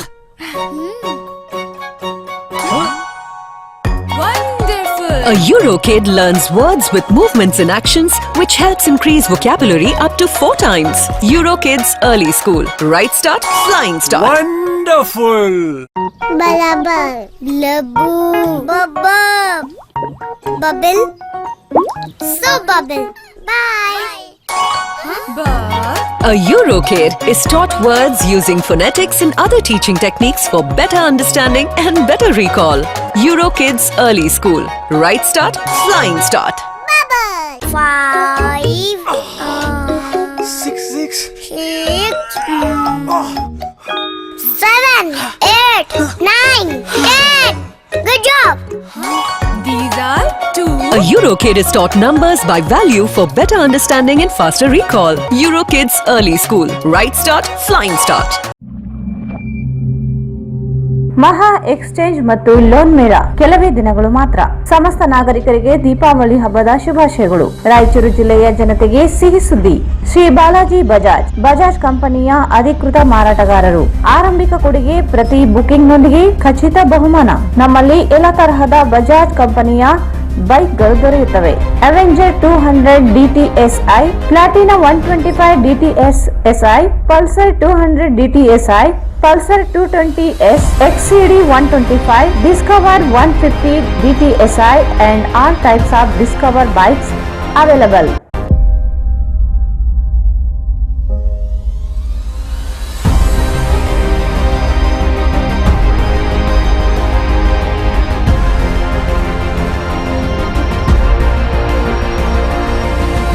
Visit beside Ganj Kalyana Mandap, Ganj Road, Raichur. Mobile 8884460181. Raichur's biggest jewel palace. All types of jewelries available in only KTB Jewel Palace. 916 Allmark Gold Jewelries available. ವಿಶೇಷವಾಗಿ ಬಂಗಾರದ ಆಭರಣಗಳಾದ ನಮ್ಮಲ್ಲಿ fancy earrings, fancy necklace, ಮಾಂಗಲ್ಯ ಮತ್ತು ಬಳೆಗಳು ಇನ್ನೂ ಅನೇಕ ತರಹದ ಆಭರಣಗಳು ದೊರೆಯುತ್ತವೆ. ಬೆಳ್ಳಿಯ ಆಭರಣಗಳಾದ ಕಾಲುಂಗುರ, ಕಾಲುಗೆಜೆ, ಬೆಳ್ಳಿಯ ಪೂಜಾ ಐಟಮ್ಸ್, ವಿವಿಧ ರೀತಿಯ ಆರ್ಟಿಕಲ್ಸ್ ದೊರೆಯುತ್ತವೆ. ರಾಯಚೂರಿನಲ್ಲಿ ಮೊಟ್ಟ ಮೊದಲ ಬಾರಿಗೆ ಯುವಕರಿಗಾಗಿಯೇ ಬ್ರಾಸ್ಲೆಟ್ಸ್, ಚೈನ್ಸ್, ಉಂಗುರಗಳು, ಇನ್ನೂ ಅನೇಕ ರೀತಿಯ ಡಿಸೈನ್ಸ್ ಆಭರಣಗಳು ದೊರೆಯುತ್ತವೆ.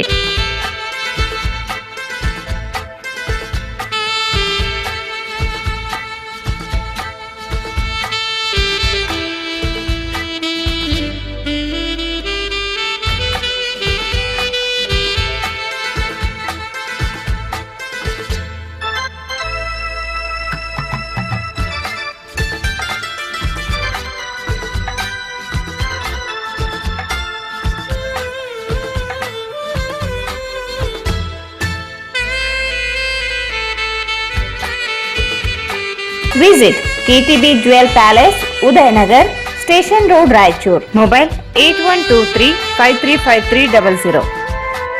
ಮತ್ತೊಮ್ಮೆ ವಾರ್ತೆಗಳಿಗೆ ಸ್ವಾಗತ. ಏಮ್ಸ್ ಮಂಜೂರಾತಿಗೆ ಮುಖ್ಯಮಂತ್ರಿ ಬಳಿ ನಿಯೋಗ ತೆರಳಲು ವ್ಯವಸ್ಥೆ ಮಾಡುವುದಾಗಿ ಜವಳಿ, ಸಕ್ಕರೆ ಹಾಗೂ ಉಸ್ತುವಾರಿ ಸಚಿವ ಶಂಕರ್ ಪಾಟೀಲ್ ಮುನೇನಕೊಪ್ಪ ಅವರು ಭರವಸೆ ನೀಡಿದರು. ಕಳೆದ 1 ತಿಂಗಳಿನಿಂದ ನಡೆಯುತ್ತಿರುವ ಏಮ್ಸ್ ಹೋರಾಟ ಸಮಿತಿ ಅನಿರ್ದಿಷ್ಟ ಧರಣಿ ಸ್ಥಳಕ್ಕೆ ಭೇಟಿ ನೀಡಿ ಮಾತನಾಡಿದರು. ಜಿಲ್ಲೆಯ ಶಾಸಕರು, ಸಂಸದರು ಹಾಗೂ ಸಂಘಟನೆಗಳೊಂದಿಗೆ ಮುಖ್ಯಮಂತ್ರಿ ಭೇಟಿಗೆ ವ್ಯವಸ್ಥೆ ಮಾಡುವುದಾಗಿ ತಿಳಿಸಿದರು. 5,000 ಜನರಿಗೆ ಉದ್ಯೋಗ ನೀಡುವ ಟೆಕ್ಸ್ಟೈಲ್ ಪಾರ್ಕ್ ಸ್ಥಾಪನೆಗೆ ಜಮೀನು ಗುರುತಿಸುವಂತೆ ಜಿಲ್ಲಾಧಿಕಾರಿಗಳಿಗೆ ಸೂಚನೆ ನೀಡಿದ್ದು, ಶೀಘ್ರದಲ್ಲಿ ಮಂಜೂರಾತಿ ನೀಡುವುದಾಗಿ ಹೇಳಿದರು. ಜಿಲ್ಲೆಯ ಜನರ ಭಾವನೆಗಳಿಗೆ ಸ್ಪಂದಿಸಿ ಕಾರ್ಯನಿರ್ವಹಿಸುವುದಾಗಿ ಭರವಸೆ ನೀಡಿದರು. ನಿಯೋಗವನ್ನು ಕರೆದುಕೊಂಡು ಹೋಗಬೇಕು. ಇವತ್ತು ರಾಯಚೂರು ಜಿಲ್ಲೆಯ ಪಕ್ಷಾತೀತವ ಎಲ್ಲ ಶಾಸಕರು ಒಳಗೊಂಡಂತೆ ಈ ಏಮ್ಸ್ ಬಗ್ಗೆ ಇರ್ಬೋದು, ರಾಯಚೂರು ಜಿಲ್ಲೆಯ ಸರ್ವಾಂಗೀಣ ಅಭಿವೃದ್ಧಿ ಬಗ್ಗೆ ಒಂದು ನಿಯೋಗವನ್ನ ತೆಗೆದುಕೊಂಡು ಹೋಗಬೇಕು ಅನ್ನುವಂಥ ತಮ್ಮೆಲ್ಲರ ಇಚ್ಛೆ ಆಗಿದೆ. ಈಗಾಗಲೇ ನಮ್ಮ ಡಾಕ್ಟರ್ ಶಿವರಾಜ್ ಪಾಟೀಲ್, ನಮ್ಮ ರಾಜ್ಯ ಅಂಬರೀಶ್ ನಾಯಕರು ಈಗಾಗಲೇ ನನ್ನ ಜೊತೆ ಮಾತನಾಡಿದ್ದಾರೆ. ಇನ್ನು ನನ್ನ ಮುಖ್ಯಮಂತ್ರಿಗಳ ಕಚೇರಿಗೆ ಮಾತನಾಡಿ ಬಹುಬೇಗನೆ ನಿಮ್ಮ ನಿಯೋಗವನ್ನ ರಾಜ್ಯದ ಮುಖ್ಯಮಂತ್ರಿಗಳ ಕಡೆ ನಾನು ಕರೆದುಕೊಂಡು ಹೋಗಿ ಒಂದು ಸಭೆಯನ್ನು ನಿಗದಿ ಮಾಡ್ತೇನೆ ಅನ್ನುವಂಥ ಒಂದು ಭರವಸೆಯನ್ನು ಕೂಡ ಈ ಸಂದರ್ಭದಲ್ಲಿ ಕೊಡ್ತೇನೆ. ನಾನು ರಾಜ್ಯದ ಮುಖ್ಯಮಂತ್ರಿಗಳ ಜೊತೆ ಶಾಸಕರ ಒಂದು ಲೆಟರ್ ಅನ್ನ, ವಿನಂತಿಯನ್ನ ರಾಜ್ಯದ ಮುಖ್ಯಮಂತ್ರಿಗಳನ್ನ ನಾನು ಭೇಟಿಯಾಗಲಿಕ್ಕೆ ಒಂದು ಅವಕಾಶವನ್ನ ನಾನು ಮಾಡಿಸ್ತಕ್ಕಂಥ ವ್ಯವಸ್ಥೆ ಬಹಳ ಚೆನ್ನಾಗಿ ಡಾಕ್ಟರ್ ಬಸವರಾಜ್ ಅವರು, ಇನ್ನೊಬ್ಬ ಹೋರಾಟಗಾರರು ಮತ್ತು ನಮ್ಮ ಲೋಕಸಭಾ ಸದಸ್ಯರು ಬಹಳ ಚೆನ್ನಾಗಿ ಮಾತನಾಡಿದ್ದಾರೆ. ಈ ಏಮ್ಸ್ ಬಗ್ಗೆ ಇವತ್ತು ಯಾವ ರೀತಿ ನಾವು ಮುಂದಿನ ಹೆಜ್ಜೆಯನ್ನು ಇಡಬೇಕು ಅನ್ನೋಂಥದ್ದನ್ನು ಕೂಡ ಅವ್ರು ಮಾತನಾಡಿದ್ದಾರೆ. ಕೆಲವು ವಿಚಾರಗಳಲ್ಲಿ ಬಹಳ ಸದ್ದು ಮಾಡಬಾರ್ದು, ಒಳಗಿನ ಕೆಲಸ ಮಾಡ್ಕೋಬೇಕು ಅನ್ನೋಂಥದ್ದನ್ನು ಕೂಡ ಬಹಳ ಉತ್ತಮ ರೀತಿಯಲ್ಲಿ ಮಾತನಾಡಿದ್ದಾರೆ. ಕಲ್ಯಾಣ ಕರ್ನಾಟಕದ ಬಗ್ಗೆ ಮಾತನಾಡ್ತಕ್ಕಂಥ ಸಂದರ್ಭದಲ್ಲಿ ನಾಡಗೌಡರು ಮತ್ತು ನಮ್ಮ ಡಾಕ್ಟರ್ ಚೆನ್ನಾಗಿ ಹೇಳಿದ್ದಾರೆ. ಕಲ್ಯಾಣ ಕರ್ನಾಟಕ ಅಂದ್ರೆ ರಾಯಚೂರು ಅಂತ ಇಲ್ಲಿ ನಾ ಸ್ವಲ್ಪ ಏನಾದ್ರು ಹೆಚ್ಚು ಕಡಿಮೆ ಮಾತಾಡಿದ್ರು ರೆಕಾರ್ಡಿಂಗ್ ಕೂಡ ಮಾಡ್ತಾ ಇದ್ದಾರೆ ಮುಂದೆ. ಅಪ್ಪಿತಪ್ಪಿ ಸ್ವಲ್ಪ ಏನಾರ ನಾನು ಒಂದು ಶಬ್ದ ಆ ಕಡೆ ಈ ಕಡೆ ಹಾಕ್ಬಂದ್ರೆ ಅದು ಬೇರೆ ಕಡೆ ಬಹಳ ಜವಾಬ್ದಾರಿಯಿಂದ ನಾನು ಮಾತನಾಡಬೇಕಾಗುತ್ತೆ.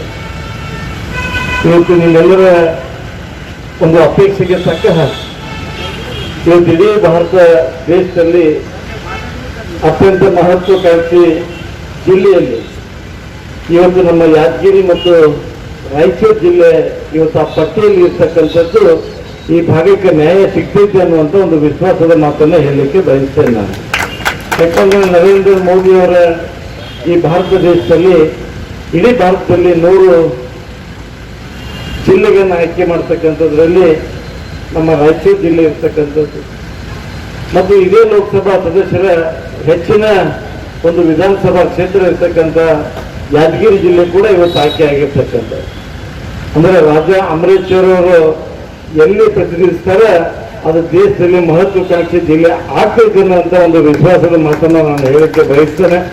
ಯಾಕಂದ್ರೆ ಅವರು ಅದನ್ನು ಸೇರ್ಪಡೆ ಮಾಡ್ತಕ್ಕಂಥದ್ರಲ್ಲಿ ಬಹಳ ವಿಶೇಷವಾಗಿರ್ತಕ್ಕಂಥ ಅಂಕಿ ಅಂಶಗಳ ಮುಖಾಂತರ ಇವತ್ತು ಎಲ್ಲೆಲ್ಲಿ ಏನೇನು ಸಮಸ್ಯೆಗಳಾಗಿದೆ ಅನ್ನೋದ್ರ ಬಗ್ಗೆ ಕೂಡ ಅವರು ಬಹಳ ಅಲ್ಲಿ ಸರ್ಕಾರದಲ್ಲಿ ಬಹಳ ಒತ್ತನ್ನು ಕೊಡ್ತಕ್ಕಂಥ ಕೆಲಸ ಅವರು ಮಾಡಿದ್ದಾರೆ. ಇವತ್ತು ನಾನು ಅವ್ರ ಜೊತೆ ಕೈ ಜೋಡಿಸ್ತಕ್ಕಂಥದ್ದು. ತಮ್ಮೆಲ್ಲರ ಬೇಡಿಕೆ ಏನಾಗಿದೆಪ್ಪ, ರಾಜ್ಯದ ಮುಖ್ಯಮಂತ್ರಿಗಳ ಜೊತೆ ಒಂದು ನಿಯೋಗವನ್ನು ಕರೆದುಕೊಂಡು ಹೋಗಬೇಕು. ಇವತ್ತು ರಾಯಚೂರು ಜಿಲ್ಲೆಯ ಪಕ್ಷಾತೀತವ ಎಲ್ಲ ಶಾಸಕರು ಒಳಗೊಂಡಂತೆ ಈ ಏಮ್ಸ್ ಬಗ್ಗೆ ಇರ್ಬೋದು, ರಾಯಚೂರು ಜಿಲ್ಲೆಯ ಸರ್ವಾಂಗೀಣ ಅಭಿವೃದ್ಧಿಯ ಬಗ್ಗೆ ಒಂದು ನಿಯೋಗವನ್ನು ತೆಗೆದುಕೊಂಡು ಹೋಗಬೇಕು ಅನ್ನುವಂಥ ತಮ್ಮೆಲ್ಲರ ಇಚ್ಛೆ ಆಗಿದೆ. ಈಗಾಗಲೇ ನಮ್ಮ ಡಾಕ್ಟರ್ ಶಿವರಾಜ್ ಪಾಟೀಲ್, ನಮ್ಮ ರಾಜ್ಯ ಅಂಬರೀಶ್ ನಾಯಕರು ಈಗಾಗಲೇ ನನ್ನ ಜೊತೆ ಮಾತನಾಡಿದ್ದಾರೆ. ಇನ್ನು ನಾನು ಮುಖ್ಯಮಂತ್ರಿಗಳ ಕಚೇರಿಗೆ ಮಾತನಾಡಿ ಸಂಸದ ರಾಜಾ ಅಮರೇಶ್ವರ್ ನಾಯಕ್ ಮಾತನಾಡಿ, ಕೇಂದ್ರ ಸರ್ಕಾರದಿಂದ ಜಲ ಮಿಷನ್, ಜಲಧಾರೆ, ಕುಡಿಯುವ ನೀರಿನ ಯೋಜನೆಗಳು ಸೇರಿದಂತೆ ಅನೇಕ ಯೋಜನೆಗಳು ಜಾರಿಗೆ ಪ್ರಯತ್ನಿಸಲಾಗಿದೆ. ಸಂಸತ್ನಲ್ಲಿಯೂ ಏಮ್ಸ್ ಮಂಜೂರಾತಿಗೆ ಮನವಿ ಮಾಡಿದ್ದು ಸಿಎಂ ಗಮನಕ್ಕೂ ತಂದಿರುವುದಾಗಿ ಹೇಳಿದರು. ಜಿಲ್ಲೆಗೆ ಏಮ್ಸ್ ಮಂಜೂರಾತಿಯಾದರೆ ನಮಗೂ ಹೆಮ್ಮೆ, ನನ್ನ ಪ್ರಯತ್ನ ಮಾಡುತ್ತಿರುವುದಾಗಿ ಹೇಳಿದರು. ಹೋರಾಟ ಸಮಿತಿ ಸಂಚಾಲಕ ಬಸವರಾಜ್ ಕಳಸ್ ಮಾತನಾಡಿ, ಕೇಂದ್ರ ಮತ್ತು ರಾಜ್ಯ ಸರ್ಕಾರಗಳು ನಿರಂತರವಾಗಿ ಜಿಲ್ಲೆಗೆ ಅನ್ಯಾಯ ಮಾಡುತ್ತಿವೆ. ನಂಜುಂಡಪ್ಪ ವರದಿ ಶಿಫಾರಸಿನಂತೆ ರಾಯಚೂರಿನಲ್ಲಿಯೇ ಐಐಟಿ ಸ್ಥಾಪಿಸಲು ಹಿಂದಿನ ಬಿಜೆಪಿ ಸರ್ಕಾರ ಸಚಿವ ಸಂಪುಟದಲ್ಲಿ ನಿರ್ಣಯಿಸಿದ್ದರೂ ಹುಬ್ಬಳ್ಳಿ ಧಾರವಾಡಕ್ಕೆ ಮಂಜೂರು ಮಾಡಲಾಯಿತು. ಶೈಕ್ಷಣಿಕ ಆರ್ಥಿಕವಾಗಿ ಹಿಂದುಳಿದಿದೆ ಎಂದು ಮಹತ್ವಾಕಾಂಕ್ಷೆಯಲ್ಲಿ ಒಂದು ಗುರುತಿಸಿಕೊಂಡಿದ್ದರೂ ಏಮ್ಸ್ ಎಂಬ ಸಂಸ್ಥೆ ಮಂಜೂರಾತಿ ನೀಡುತ್ತಿಲ್ಲ. ರಾಜಕೀಯ ಹಿತಾಸಕ್ತಿ ಕೊರತೆಯಿಂದ ಅನ್ಯಾಯ ಮುಂದುವರೆದಿದೆ. ಕೇಂದ್ರ ಸರ್ಕಾರದ ಮೇಲೆ ಒತ್ತಡ ಹಾಕಿ ಏಮ್ಸ್ ಮಂಜೂರಾತಿ ಮಾಡಿಸಬೇಕೆಂದರು. ಭೌಗೋಳಿಕ ಎಲ್ಲ ಸೌಲಭ್ಯಗಳಿವೆ, ಆದರೆ 371(ಜೆ) ಕಾಯ್ದೆಯಾಗಿ ರೂಪಿಸಿ ವಿಶೇಷ ಸ್ಥಾನಮಾನ ನೀಡಿದ್ದರೂ ಅನ್ಯಾಯವಾಗುತ್ತಿದೆ ಎಂದರು. ಕೂಡಲೇ ಸಿಎಂ ನೀಡಿರುವ ಪತ್ರವನ್ನು ಹಿಂತೆಗೆದುಕೊಂಡು ಜಿಲ್ಲೆಗೆ ಮಂಜೂರಾತಿ ನೀಡಲು ಒತ್ತಡ ಹಾಕಬೇಕೆಂದರು. ಶಾಸಕರುಗಳಾದ ಡಾ ಶಿವರಾಜ್ ಪಾಟೀಲ್, ವೆಂಕಟರಾವ್ ನಾಡಗೌಡ, ರಮಾನಂದ್ ಯಾದವ್, ರವೀಂದ್ರ ಜಾಲ್ದಾರ್, ಅಶೋಕ್ ಕುಮಾರ್ ಜೈನ್, ವೆಂಕಟೇಶ್ ಆಚಾರ್ಯ, ಹೂಗಾರ್ ಸೇರಿದಂತೆ ಹಲವು ಸಂಘಟನೆಗಳ ಕಾರ್ಯಕರ್ತರು, ಮುಖಂಡರು ಇದ್ದರು. ಅಧಿಕಾರಿಗಳು ಏನು ಮಾಡಿದರೂ ನಡೆಯುತ್ತದೆ ಎಂಬ ಧೋರಣೆಯಿಂದ ಹೊರಬರಬೇಕು. ಜವಾಬ್ದಾರಿ ಮರೆತರೆ ಶಿಕ್ಷೆಗೆ ಗುರಿಯಾಗಬೇಕಾಗುತ್ತದೆ ಎಂದು ಉಸ್ತುವಾರಿ ಸಚಿವ ಶಂಕರ್ ಪಾಟೀಲ್ ಮುನೇನಕೊಪ್ಪ ಹೇಳಿದರು. ಅವರಿಂದು ನಗರಸಭೆ ಸಭಾಂಗಣದಲ್ಲಿ ಕಲುಷಿತ ನೀರು ಸೇವಿಸಿ ಮೃತಪಟ್ಟ ಕುಟುಂಬಗಳಿಗೆ ನಗರಸಭೆಯಿಂದ ತಲಾ 10 ಲಕ್ಷ ರೂಪಾಯಿ ಪರಿಹಾರ ಚೆಕ್ ವಿತರಿಸಿ ಮಾತನಾಡಿದರು. ನಗರಸಭೆ ಜನರ ಮೂಲಭೂತ ಸೌಕರ್ಯ ಒದಗಿಸುವುದನ್ನು ಆದ್ಯ ಕರ್ತವ್ಯವಾಗಿದೆ. ಯಾವುದೇ ರೀತಿಯ ಲೋಪವನ್ನು ಸರ್ಕಾರ ಸಹಿಸುವುದಿಲ್ಲ. ಸತ್ತವರ ಜೀವವನ್ನು ಮರಳಿ ನೀಡಲು ಆಗುವುದಿಲ್ಲ. ಘಟನೆ ನಡೆದಿರುವುದು ವಿಷಾದನೀಯವಾಗಿದೆ. ಜೀವ ಕಳೆದ ಕುಟುಂಬಗಳಿಗೆ ಧೈರ್ಯ ತುಂಬುವ ಕೆಲಸ ಮಾಡಲಾಗುತ್ತದೆ. ನಗರಸಭೆಯ ಪರಿಹಾರದೊಂದಿಗೆ ಮುಖ್ಯಮಂತ್ರಿಗಳು 5 ಲಕ್ಷ ರೂಪಾಯಿ ಪರಿಹಾರ ಘೋಷಣೆ ಮಾಡಿದ್ದಾರೆ. ಶೀಘ್ರದಲ್ಲಿ ವಿತರಣೆಗೆ ಕ್ರಮ ವಹಿಸಲಾಗುತ್ತದೆ. ಶುದ್ಧೀಕರಣ ನೋಡಿದರೆ ಮನಸ್ಸಿಗೆ ನೋವಾಗುತ್ತದೆ. ನಿರ್ವಹಣಾ ವೈಫಲ್ಯದಿಂದ ಘಟನೆ ನಡೆದಿದೆ. ಅಧಿಕಾರಿಗಳು ಕಾರ್ಯವೈಖರಿಯನ್ನು ಬದಲಿಸಿಕೊಂಡು ಕಾರ್ಯನಿರ್ವಹಿಸಬೇಕು. ಇಲ್ಲದೆ ಹೋದಲ್ಲಿ ಕ್ರಮ ಎದುರಿಸಬೇಕಾಗುತ್ತದೆ ಎಂದು ಎಚ್ಚರಿಸಿದರು. ಒಂದು ಸಮಸ್ಯೆಯಿಂದ ಇವತ್ತು ಅವ್ರ ಮನೆಯಲ್ಲಿ ಅವ್ರ ಕುಟುಂಬವನ್ನು ಕಳೆದುಕೊಂಡಿರ್ತಕ್ಕಂಥ ಎಲ್ಲ ಪರಿವಾರದವ್ರೆ ಇವತ್ತಿನ ದಿವಸ ಈ ಘಟನೆ ಆಗ್ಬಾರ್ದಾಗಿತ್ತು. ರಾಜ್ಯದಲ್ಲಿನೇ ಬಹಳ ಒಂದು ಕಹಿ ಘಟನೆ ಆಗಿದೆ. ಆ ಕಹಿ ಘಟನೆ ಆದ್ಮೇಲೆ ನಮ್ಮ ರಾಜ ಅಮರೇಶ್ವರ ನಾಯಕರು ಹೇಳಿದ್ಮೇಲೆ ಎಲ್ಲರೂ ಕೂಡ ಒಟ್ಟಾಗಿ ನಾವು ಜವಾಬ್ದಾರಿಯನ್ನ ತೆಗೆದುಕೊಂಡು ಇವತ್ತು ಮೊದಲನೇ ಆ ಕುಟುಂಬಕ್ಕೆ ನಾವ್ ಎಷ್ಟು ದುಡ್ಡು ಕೊಟ್ಟರು ಕೂಡ ಅವ್ರ ಜೀವ ಕೊಡ್ಲಿಕ್ಕೆ ನಮ್ ಯಾರ ಕಡೆಯಿಂದ ಕೂಡ ಸಾಧ್ಯ ಇಲ್ಲ.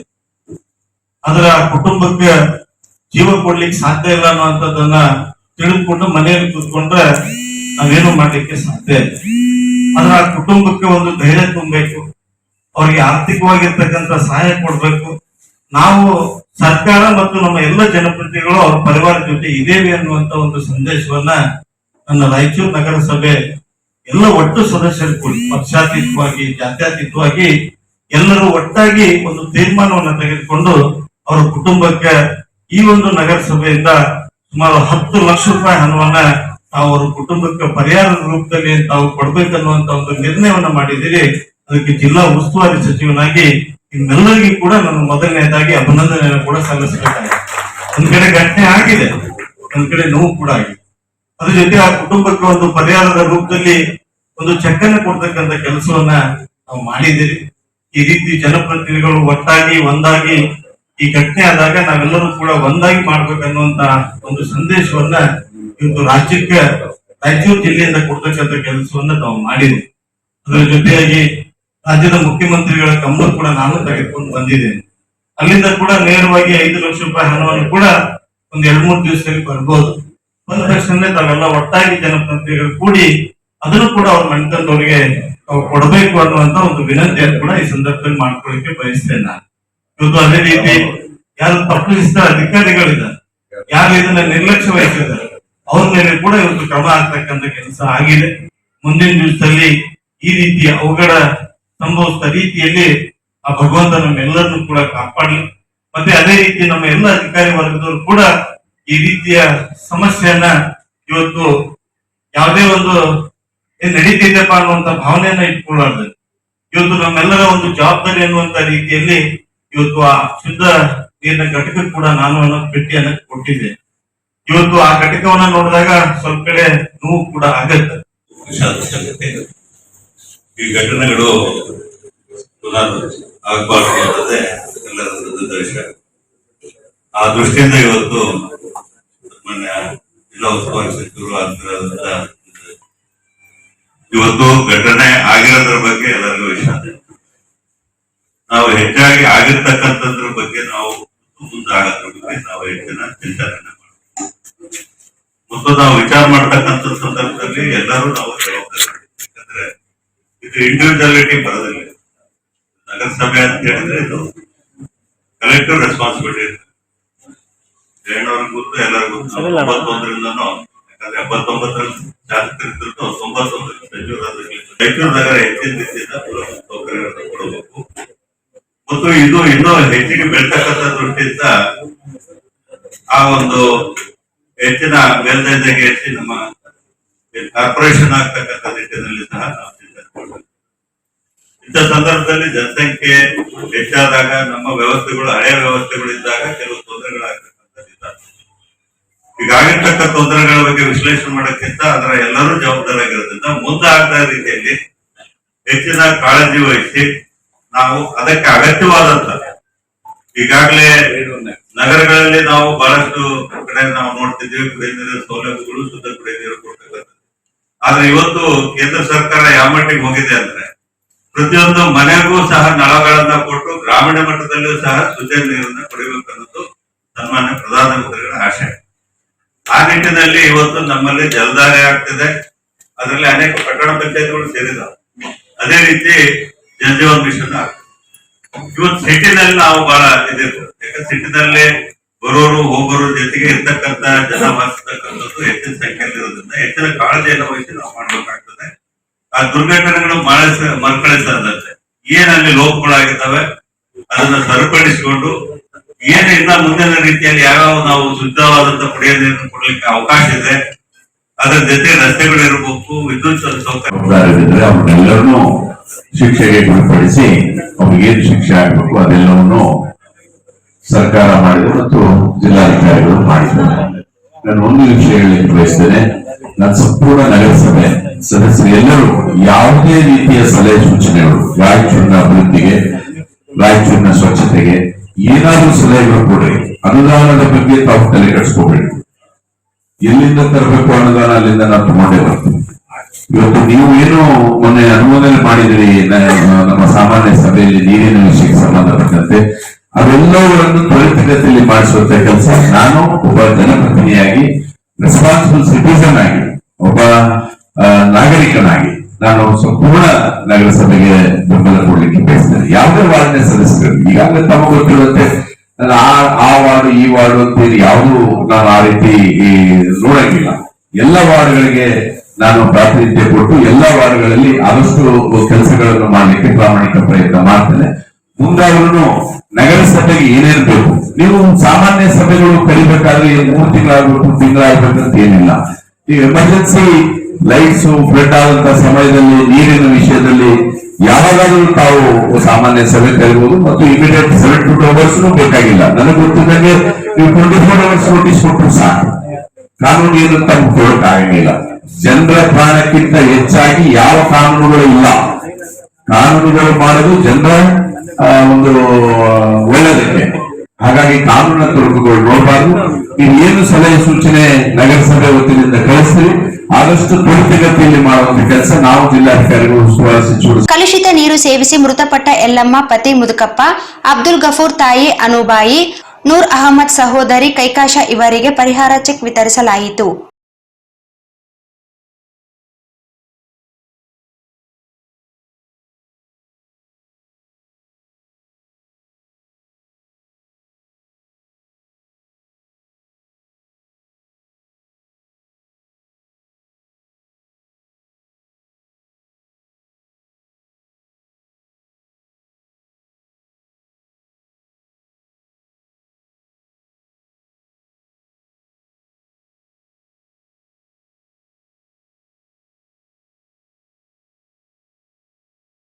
ಈ ಸಂದರ್ಭದಲ್ಲಿ ಸಂಸದ ರಾಜಾ ಅಮರೇಶ್ವರ್ ನಾಯಕ್, ಶಾಸಕ ಡಾಕ್ಟರ್ ಶಿವರಾಜ್ ಪಾಟೀಲ್, ನಗರಸಭೆ ಅಧ್ಯಕ್ಷ ಲಲಿತಾ ಕಡಗೋಳು ಆಂಜನೇಯ, ಜಿಲ್ಲಾಧಿಕಾರಿ ಚಂದ್ರಶೇಖರ್ ನಾಯಕ್, ಪೌರಾಯುಕ್ತ ಡಾಕ್ಟರ್ ಗುರ್ಲಿಂಗಪ್ಪ ಸೇರಿದಂತೆ ನಗರಸಭೆ ಸದಸ್ಯರು, ಮೃತ ಕುಟುಂಬ ಸದಸ್ಯರುಗಳು ಇದ್ದರು.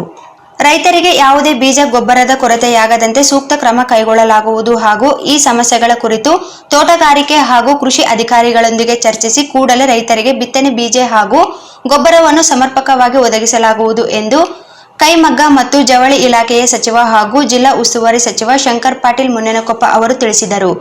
ಇಂದು ನಗರದ ಜಿಲ್ಲಾಧಿಕಾರಿ ಕಚೇರಿ ಸಭಾಂಗಣದಲ್ಲಿ ರೈತರೊಂದಿಗೆ ಸಭೆ ನಡೆಸಿ ಮಾತನಾಡಿದ ಅವರು, ಜಿಲ್ಲೆಯಲ್ಲಿ ಬಿತ್ತನೆ ಬೀಜ ಹಾಗೂ ಗೊಬ್ಬರದ ಕೊರತೆಯ ಬಗ್ಗೆ ಈಗಾಗಲೇ ಹಲವು ಮಾಹಿತಿಗಳನ್ನು ಪಡೆಯಲಾಗಿದ್ದು, ಕೂಡಲೇ ಈ ಸಮಸ್ಯೆಗಳನ್ನು ಬಗೆಹರಿಸಲು ಸಂಬಂಧಪಟ್ಟ ಅಧಿಕಾರಿಗಳೊಂದಿಗೆ ಚರ್ಚಿಸಿ ಸೂಕ್ತ ಕ್ರಮ ಕೈಗೊಳ್ಳಲಾಗುವುದು ಎಂದರು.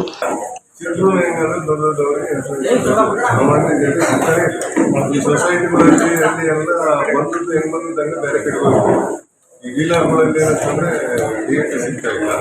ಸಿಕ್ಕರು ಏನ್ ಮಾಡಕತ್ತಾರ ಅಂದ್ರೆ ಜಾಯಿಂಟ್ ಮಾಡ್ತಾರೆ. ಒಂದ್ ಚೀಲ DAP ತಗೊಂಡ್ರೆ ಒಂದ್ ಯಾವ್ದೋ ಒಂದು ಔಷಧ ತಗೋಬೇಕು. ರೈತರಿಗೆ ಈಗಲೇ ಹೊರೆ ಆಗಿದೆ, ಈಗ ರೇಟ್ ಜಾಸ್ತಿ ಆಗಿದೆ ಒಂದು ಸಮಸ್ಯೆ. ಆಮೇಲೆ ಎಷ್ಟೇ ಅದು ಏರಿಯಾ ಕೊಟ್ಟರು ಟೈಮಿಂಗ್ ಸರಿ ಸಿಗ್ಬೋದು. ಈಗ DAP ಬರಂಗ್ ಮಾಡಬೇಕು. DAP, ಯೂರಿಯಾ ಕಾಂಪ್ಲೆಕ್ಸ್ ಎಲ್ಲ ವಸ್ತು ಮುಂಚೆನೆ ಒಂದು ಮೀಟಿಂಗ್ ಮಾಡಿ ಎಲ್ಲ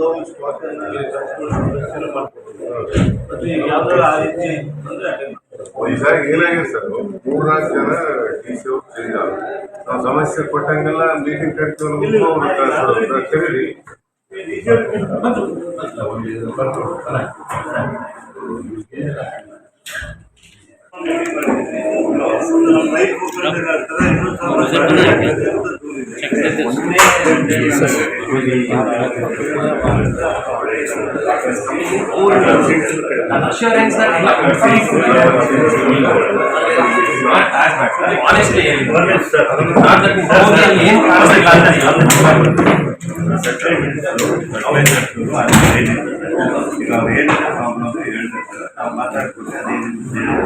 ಇದೇ ವೇಳೆ ರಾಸಾಯನಿಕ ಮತ್ತು ರಸಗೊಬ್ಬರಗಳು ಕೇಂದ್ರ ಇಂಧನ ಸಚಿವ ಭಗವಂತ್ ಖೂಬಾ ಅವರೊಂದಿಗೆ ದೂರವಾಣಿಯಲ್ಲಿ ಮಾತನಾಡಿ, ರಾಯಚೂರು ಜಿಲ್ಲೆಯ ರೈತರು ಗೊಬ್ಬರ ಹಾಗೂ ಬಿತ್ತನೆ ಬೀಜವನ್ನು ಜಿಲ್ಲೆಯಲ್ಲಿ ಸಮರ್ಪಕವಾಗಿ ನೀಡುತ್ತಿಲ್ಲ ಎಂದು ಹೇಳುತ್ತಿದ್ದು, ಕೂಡಲೇ ಕೃಷಿ ಇಲಾಖೆಯ ಅಧಿಕಾರಿಗಳೊಂದಿಗೆ ಜಿಲ್ಲಾಧಿಕಾರಿಗಳು ಸಭೆ ನಡೆಸಿ ಜಿಲ್ಲೆಗೆ ಅಗತ್ಯವಿರುವ ಬಿತ್ತನೆ ಬೀಜ ಹಾಗೂ ಗೊಬ್ಬರದ ಬೇಡಿಕೆಯನ್ನು ಕಳುಹಿಸುತ್ತಾರೆ. ಸರ್ಕಾರದಿಂದ ಜಿಲ್ಲೆಗೆ ಬೇಕಾಗುವ ಗೊಬ್ಬರ ಹಾಗೂ ಬಿತ್ತನೆ ಬೀಜಗಳನ್ನು ಒದಗಿಸಬೇಕೆಂದು ಮನವಿ ಮಾಡಿದರು.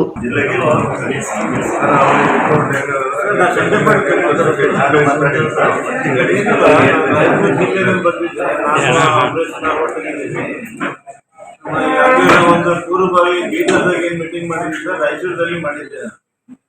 ಬೀಜ ಗೊಬ್ಬರದ ಕೊರತೆ ಆಗಲಾರ್ದಂಗೆ ವ್ಯವಸ್ಥೆ ನೋಡ್ಕೊಡ್ರಿ ಅಂತ ಹೇಳಿ ನಮ್ಮ JDR ಏನ್ ಇಂಡಿಯನ್ ಕೊಡ್ತಾರೆ ರಾಯಚೂರಲ್ಲಿ ಎಂದು ಯಾವ ತಡ ಮಾಡದೆ ಕೊಡುತ್ತೆ.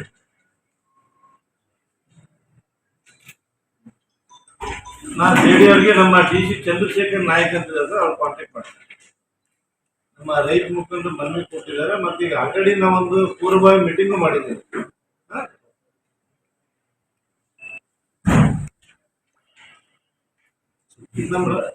ಈಗ ನಮ್ಮ ರಾಯಚೂರು ಜಿಲ್ಲೆಗೆ ಏನೋ ಒಂದು ಕೊರತೆ ಆಗಿರೋದ್ರೆ ನಮ್ಮ ಚಂದ್ರಶೇಖರ್ ನಾಯಕ್ ಬಂದಿರ್ತಾರೆ.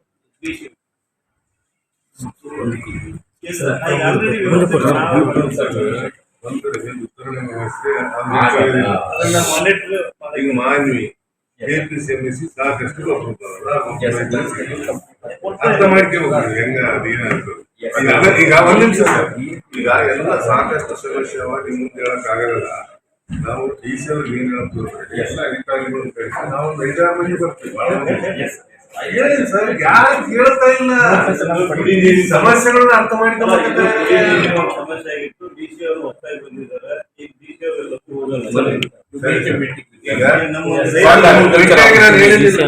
ಒಂದ್ ಮೀಟಿಂಗ್ ಕರೀರಿ. ಸಮಸ್ಯೆ ಬಹಳ ಅದಾವ, ನಿಮ್ಮ ಕೈ ಮೇಲೆ ಕೆಲವು ಬಗೆಹರಂತವಲ್ಲ ಬಗೆಯಲ್ಲಾದ್ರೂ ಸರ್ಕಾರ ಜೊತೆಗೆ ಇದು ಮಾಡ್ರಂತ ನಾನು ನಿಮ್ಗೆ ಎಕ್ಸ್ಪ್ರೆಸ್ ಮಾಡಿ ಏನನ್ನ ಅದ್ರ ಬಗ್ಗೆ ಆಲೋಚನೆ ಮಾಡಿ.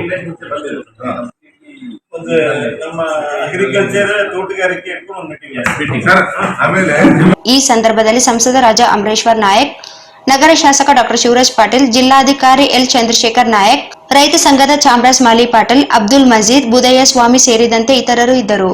ಇಂದು ರಾಯಚೂರು ನಗರದ ಸಿದ್ದರಾಮ್ ಜಂಬಲ್ದಿನ್ನಿ ರಂಗಮಂದಿರದಲ್ಲಿ ಕರ್ನಾಟಕ ಕಾರ್ಯನಿರತ ಪತ್ರಕರ್ತರ ಸಂಘ ಜಿಲ್ಲಾ ಘಟಕ ರಾಯಚೂರು ವತಿಯಿಂದ 2022-25ನೇ ಸಾಲಿನ ಪದಾಧಿಕಾರಿಗಳ ಪದಗ್ರಹಣ ಸಮಾರಂಭದಲ್ಲಿ ಕುಮಾರಿ ವೈಷ್ಣವಿ ದೇಶಪಾಂಡೆ ಅವರಿಂದ ಸಂಗೀತ ಕಾರ್ಯಕ್ರಮ ಹಾಗೂ ನಾಡಗೀತೆ ಪ್ರಸ್ತುತಪಡಿಸಿದರು. ಸಮಾರಂಭದ ಅಧ್ಯಕ್ಷತೆಯನ್ನು ಆರ್ ಗುರುನಾಥ್ ಜಿಲ್ಲಾಧ್ಯಕ್ಷರು, ಕರ್ನಾಟಕ ಕಾರ್ಯನಿರತ ಪತ್ರಕರ್ತರ ಸಂಘ ರಾಯಚೂರು ಹಾಗೂ ಉದ್ಘಾಟನೆ ಸನ್ಮಾನ್ಯ ಶ್ರೀ ಶಂಕರ್ ಪಾಟೀಲ್ ಮುನೇನಕೊಪ್ಪ ರಾಯಚೂರು ಜಿಲ್ಲಾ ಉಸ್ತುವಾರಿ ಸಚಿವರು, ಕರ್ನಾಟಕ ಸರ್ಕಾರ ಬೆಂಗಳೂರು ಹಾಗೂ ಮುಖ್ಯ ಅತಿಥಿಗಳಾಗಿ ಸನ್ಮಾನ್ಯ ರಾಜಾ ಅಮರೇಶ್ವರ್ ನಾಯಕ್ ಸಂಸದರು, ಸನ್ಮಾನ್ಯ ಡಾಕ್ಟರ್ ಶಿವರಾಜ್ ಪಾಟೀಲ್ ಶಾಸಕರು, ಸನ್ಮಾನ್ಯ ಶಿವನಗೌಡ ನಾಯಕರು ಶಾಸಕರು, ಸನ್ಮಾನ್ಯ ವೆಂಕಟರಾವ್ ನಾಡಗೌಡ ಶಾಸಕರು, ಸನ್ಮಾನ್ಯ ರಾಜಾ ವೆಂಕಟಪ್ಪ ನಾಯಕ್ ಶಾಸಕರು ಸಮಾರಂಭದಲ್ಲಿ ಉಪಸ್ಥಿತರಿದ್ದರು.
ಬೇರೆ ಬೇರೆ ದೇಶಗಳ ಸಾಹಿತ್ಯವನ್ನು ಅವಲೋಕಿಸಿದಾಗ ಭಾರತದಲ್ಲಿರುವ ವೈವಿಧ್ಯಮಯ ಸಾಹಿತ್ಯ ಅವರಲ್ಲಿ ಇಲ್ಲ. ಅದರಲ್ಲೂ ಕನ್ನಡದಲ್ಲಿರುವ ಸಮಗ್ರತೆ ಬೇರೆ ಸಾಹಿತ್ಯದಲ್ಲಿ ಇಲ್ಲ ಎಂದು ಹಿರಿಯ ಸಾಹಿತಿ ಎಚ್ ಶಿವಪ್ರಕಾಶ್ ಹೇಳಿದರು. ಅವರು ಸೋಮವಾರ ಸಂಜೆ ನಗರದ ರಾಯಚೂರು ಕೃಷಿ ವಿಜ್ಞಾನಗಳ ವಿಶ್ವವಿದ್ಯಾಲಯದ ಪ್ರೇಕ್ಷಾಗೃಹದಲ್ಲಿ ಕರ್ನಾಟಕ ಸಾಹಿತ್ಯ ಅಕಾಡೆಮಿಯಿಂದ ಆಯೋಜಿಸಿದ್ದ 2020 ಮತ್ತು 21ನೇ ಸಾಲಿನ ರಾಜ್ಯ ಮಟ್ಟದ ಪ್ರಶಸ್ತಿ ಪ್ರದಾನ ಸಮಾರಂಭದಲ್ಲಿ ಅಭಿನಂದನಾ ನುಡಿಗಳನ್ನಾಡಿದರು. ರಾಜ ಮಹಾರಾಜರು ನಿರ್ಮಾಣ ಮಾಡಿದ ಸ್ಮಾರಕಗಳು ಅಳಿದು ಹೋಗಿವೆ, ಆದರೆ ಸಾಹಿತ್ಯ ಪರಂಪರೆಗೆ ಅಳಿವಿಲ್ಲ. ನಮ್ಮ ಸಾಹಿತ್ಯ ದೊಡ್ಡದಿದೆ. ಎಲ್ಲರ ಮನಸ್ಸಿನ ಸ್ವಾಸ್ಥ್ಯಕ್ಕೆ ಸಾಹಿತ್ಯ ಬೇಕು ಎಂದರು. ಕ್ಯೂಬಾದಂತಹ ಸಣ್ಣ ದೇಶಗಳಲ್ಲಿ ವರ್ಷಕ್ಕೆ 10 ಅಂತಾರಾಷ್ಟ್ರೀಯ ಮಟ್ಟದ ಕಾವ್ಯ ಸಮ್ಮೇಳನವನ್ನು ಆಯೋಜಿಸುತ್ತಾರೆ. ಭಾರತದಲ್ಲಿ ಈ ರೀತಿ ಕಾರ್ಯಕ್ರಮಗಳಾಗುವುದಿಲ್ಲ.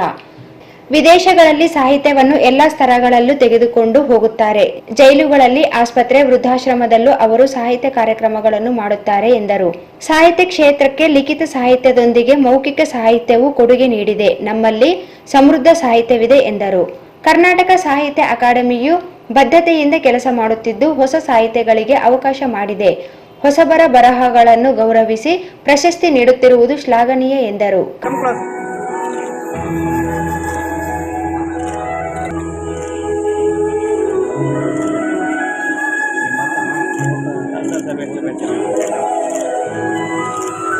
ದೇಶಗಳಲ್ಲಿ, ಬಹಳ ಬಡ ದೇಶಗಳಲ್ಲಿ, ಲ್ಯಾಟಿನ್ ಅಮೆರಿಕಾದ ಎಲ್ ಸಾಲ್ವಡಾರ್ ಮುಂತಾದ ದೇಶಗಳಲ್ಲಿ, ಬಹಳ ಸಣ್ಣ ದೇಶಗಳು, ಕ್ಯೂಬಾ ಮುಂತಾದ ಕಡೆ ಅಲ್ಲಿರುವ ಒಂದು ಸಾಹಿತ್ಯದ ಒಂದು ಸಂಭ್ರಮ ನಮ್ಮಲ್ಲಿ ಕಾಣ್ತಾ ಇದೆ. ಉದಾಹರಣೆಗೆ ಅತ್ಯಂತ ಬಡ ರಾಷ್ಟ್ರಗಳಾದ ಗೌತಮಾಲ, ಎಲ್ ಸಾಲ್ವಡಾರ್, ಕೋಸ್ಟಾರಿಕಾ ಮುಂತಾದ ಕಡೆಯೆಲ್ಲ ಪ್ರತಿಯೊಂದು ರಾಷ್ಟ್ರದೂ ಕೂಡ ವರ್ಷಕ್ಕೆ 2-3 ಅಂತಾರಾಷ್ಟ್ರೀಯ ಕವಿಗಳು ಮಾಡ್ತಾರೆ. ಆಮೇಲೆ ಸಾಹಿತ್ಯವನ್ನು ಅವರು ಕೇವಲ ಸಾಹಿತ್ಯಾಸಕ್ತಿ ತೋರಿಸೋದಲ್ಲದೆ ಶಾಲಾ ಕಾಲೇಜುಗಳಿಗೆ ಸಾಹಿತ್ಯವನ್ನು ತೊಗೊಂಡೋಗ್ತಾರೆ. ಜೈಲುಗಳಲ್ಲಿ ಒಂದು ಕಾವ್ಯ ವಾಚನ ಮಾಡಿಸ್ತಾರೆ. ಆಸ್ಪತ್ರೆಗಳಲ್ಲಿ, ವೃದ್ಧಾಶ್ರಮಗಳಲ್ಲಿ ಎಲ್ಲ ಜನವರ್ಗಗಳು ಕೂಡ ಸಾಹಿತ್ಯವನ್ನು ಅವರು ತಲುಪಿಸ್ತಾರೆ. ಯಾಕೇನು ಅಂದರೆ, ನಾನು ರೊಮೇನಿಯಾ ದೇಶಕ್ಕೆ ಹೋದಾಗ ಅಲ್ಲೊಂದು ಕವಿ ಸಮ್ಮೇಳನವನ್ನು ಕ್ರಯೋವಾ ಅಂತ ಒಂದು ನಗರ ಇದೆ, ಅಲ್ಲಿನ ಪೊಲೀಸರ ಹೆಡ್ ಕ್ವಾರ್ಟರ್ಸ್ ಒಂದು ಕವಿ ಸಮ್ಮೇಳನ ಮಾಡಿದ್ರು. ಆಗ ಪೊಲೀಸ್ ಮುಖ್ಯಸ್ಥರು ಹೇಳಿದ್ರು, ಸಮಾಜದ ಕಾನೂನು ಮತ್ತು ವ್ಯವಸ್ಥೆಯನ್ನು ನಾವು ನೋಡ್ಕೊಳ್ತೀವಿ, ಆದರೆ ನಮ್ಮ ಹೃದಯ ನೋಡ್ಕೊಳ್ಳೋಕೆ ಯಾರು ಕವಿಗಳು ಬೇಕು.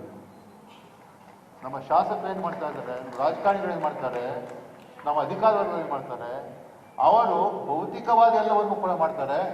ಆದರೆ ಅವರೆಲ್ಲರ ಮತ್ತು ಆಳುವವರ ಮತ್ತು ಆಳಿಸಿಕೊಳ್ಳುವವರ ಎಲ್ಲರ ಮನಸ್ಸಿನ ಸ್ವಾಸ್ಥ್ಯವನ್ನು ನೋಡಿಕೊಳ್ಳಲು ಸಾಹಿತ್ಯ ಅನ್ನುವುದು ಬೇಕು.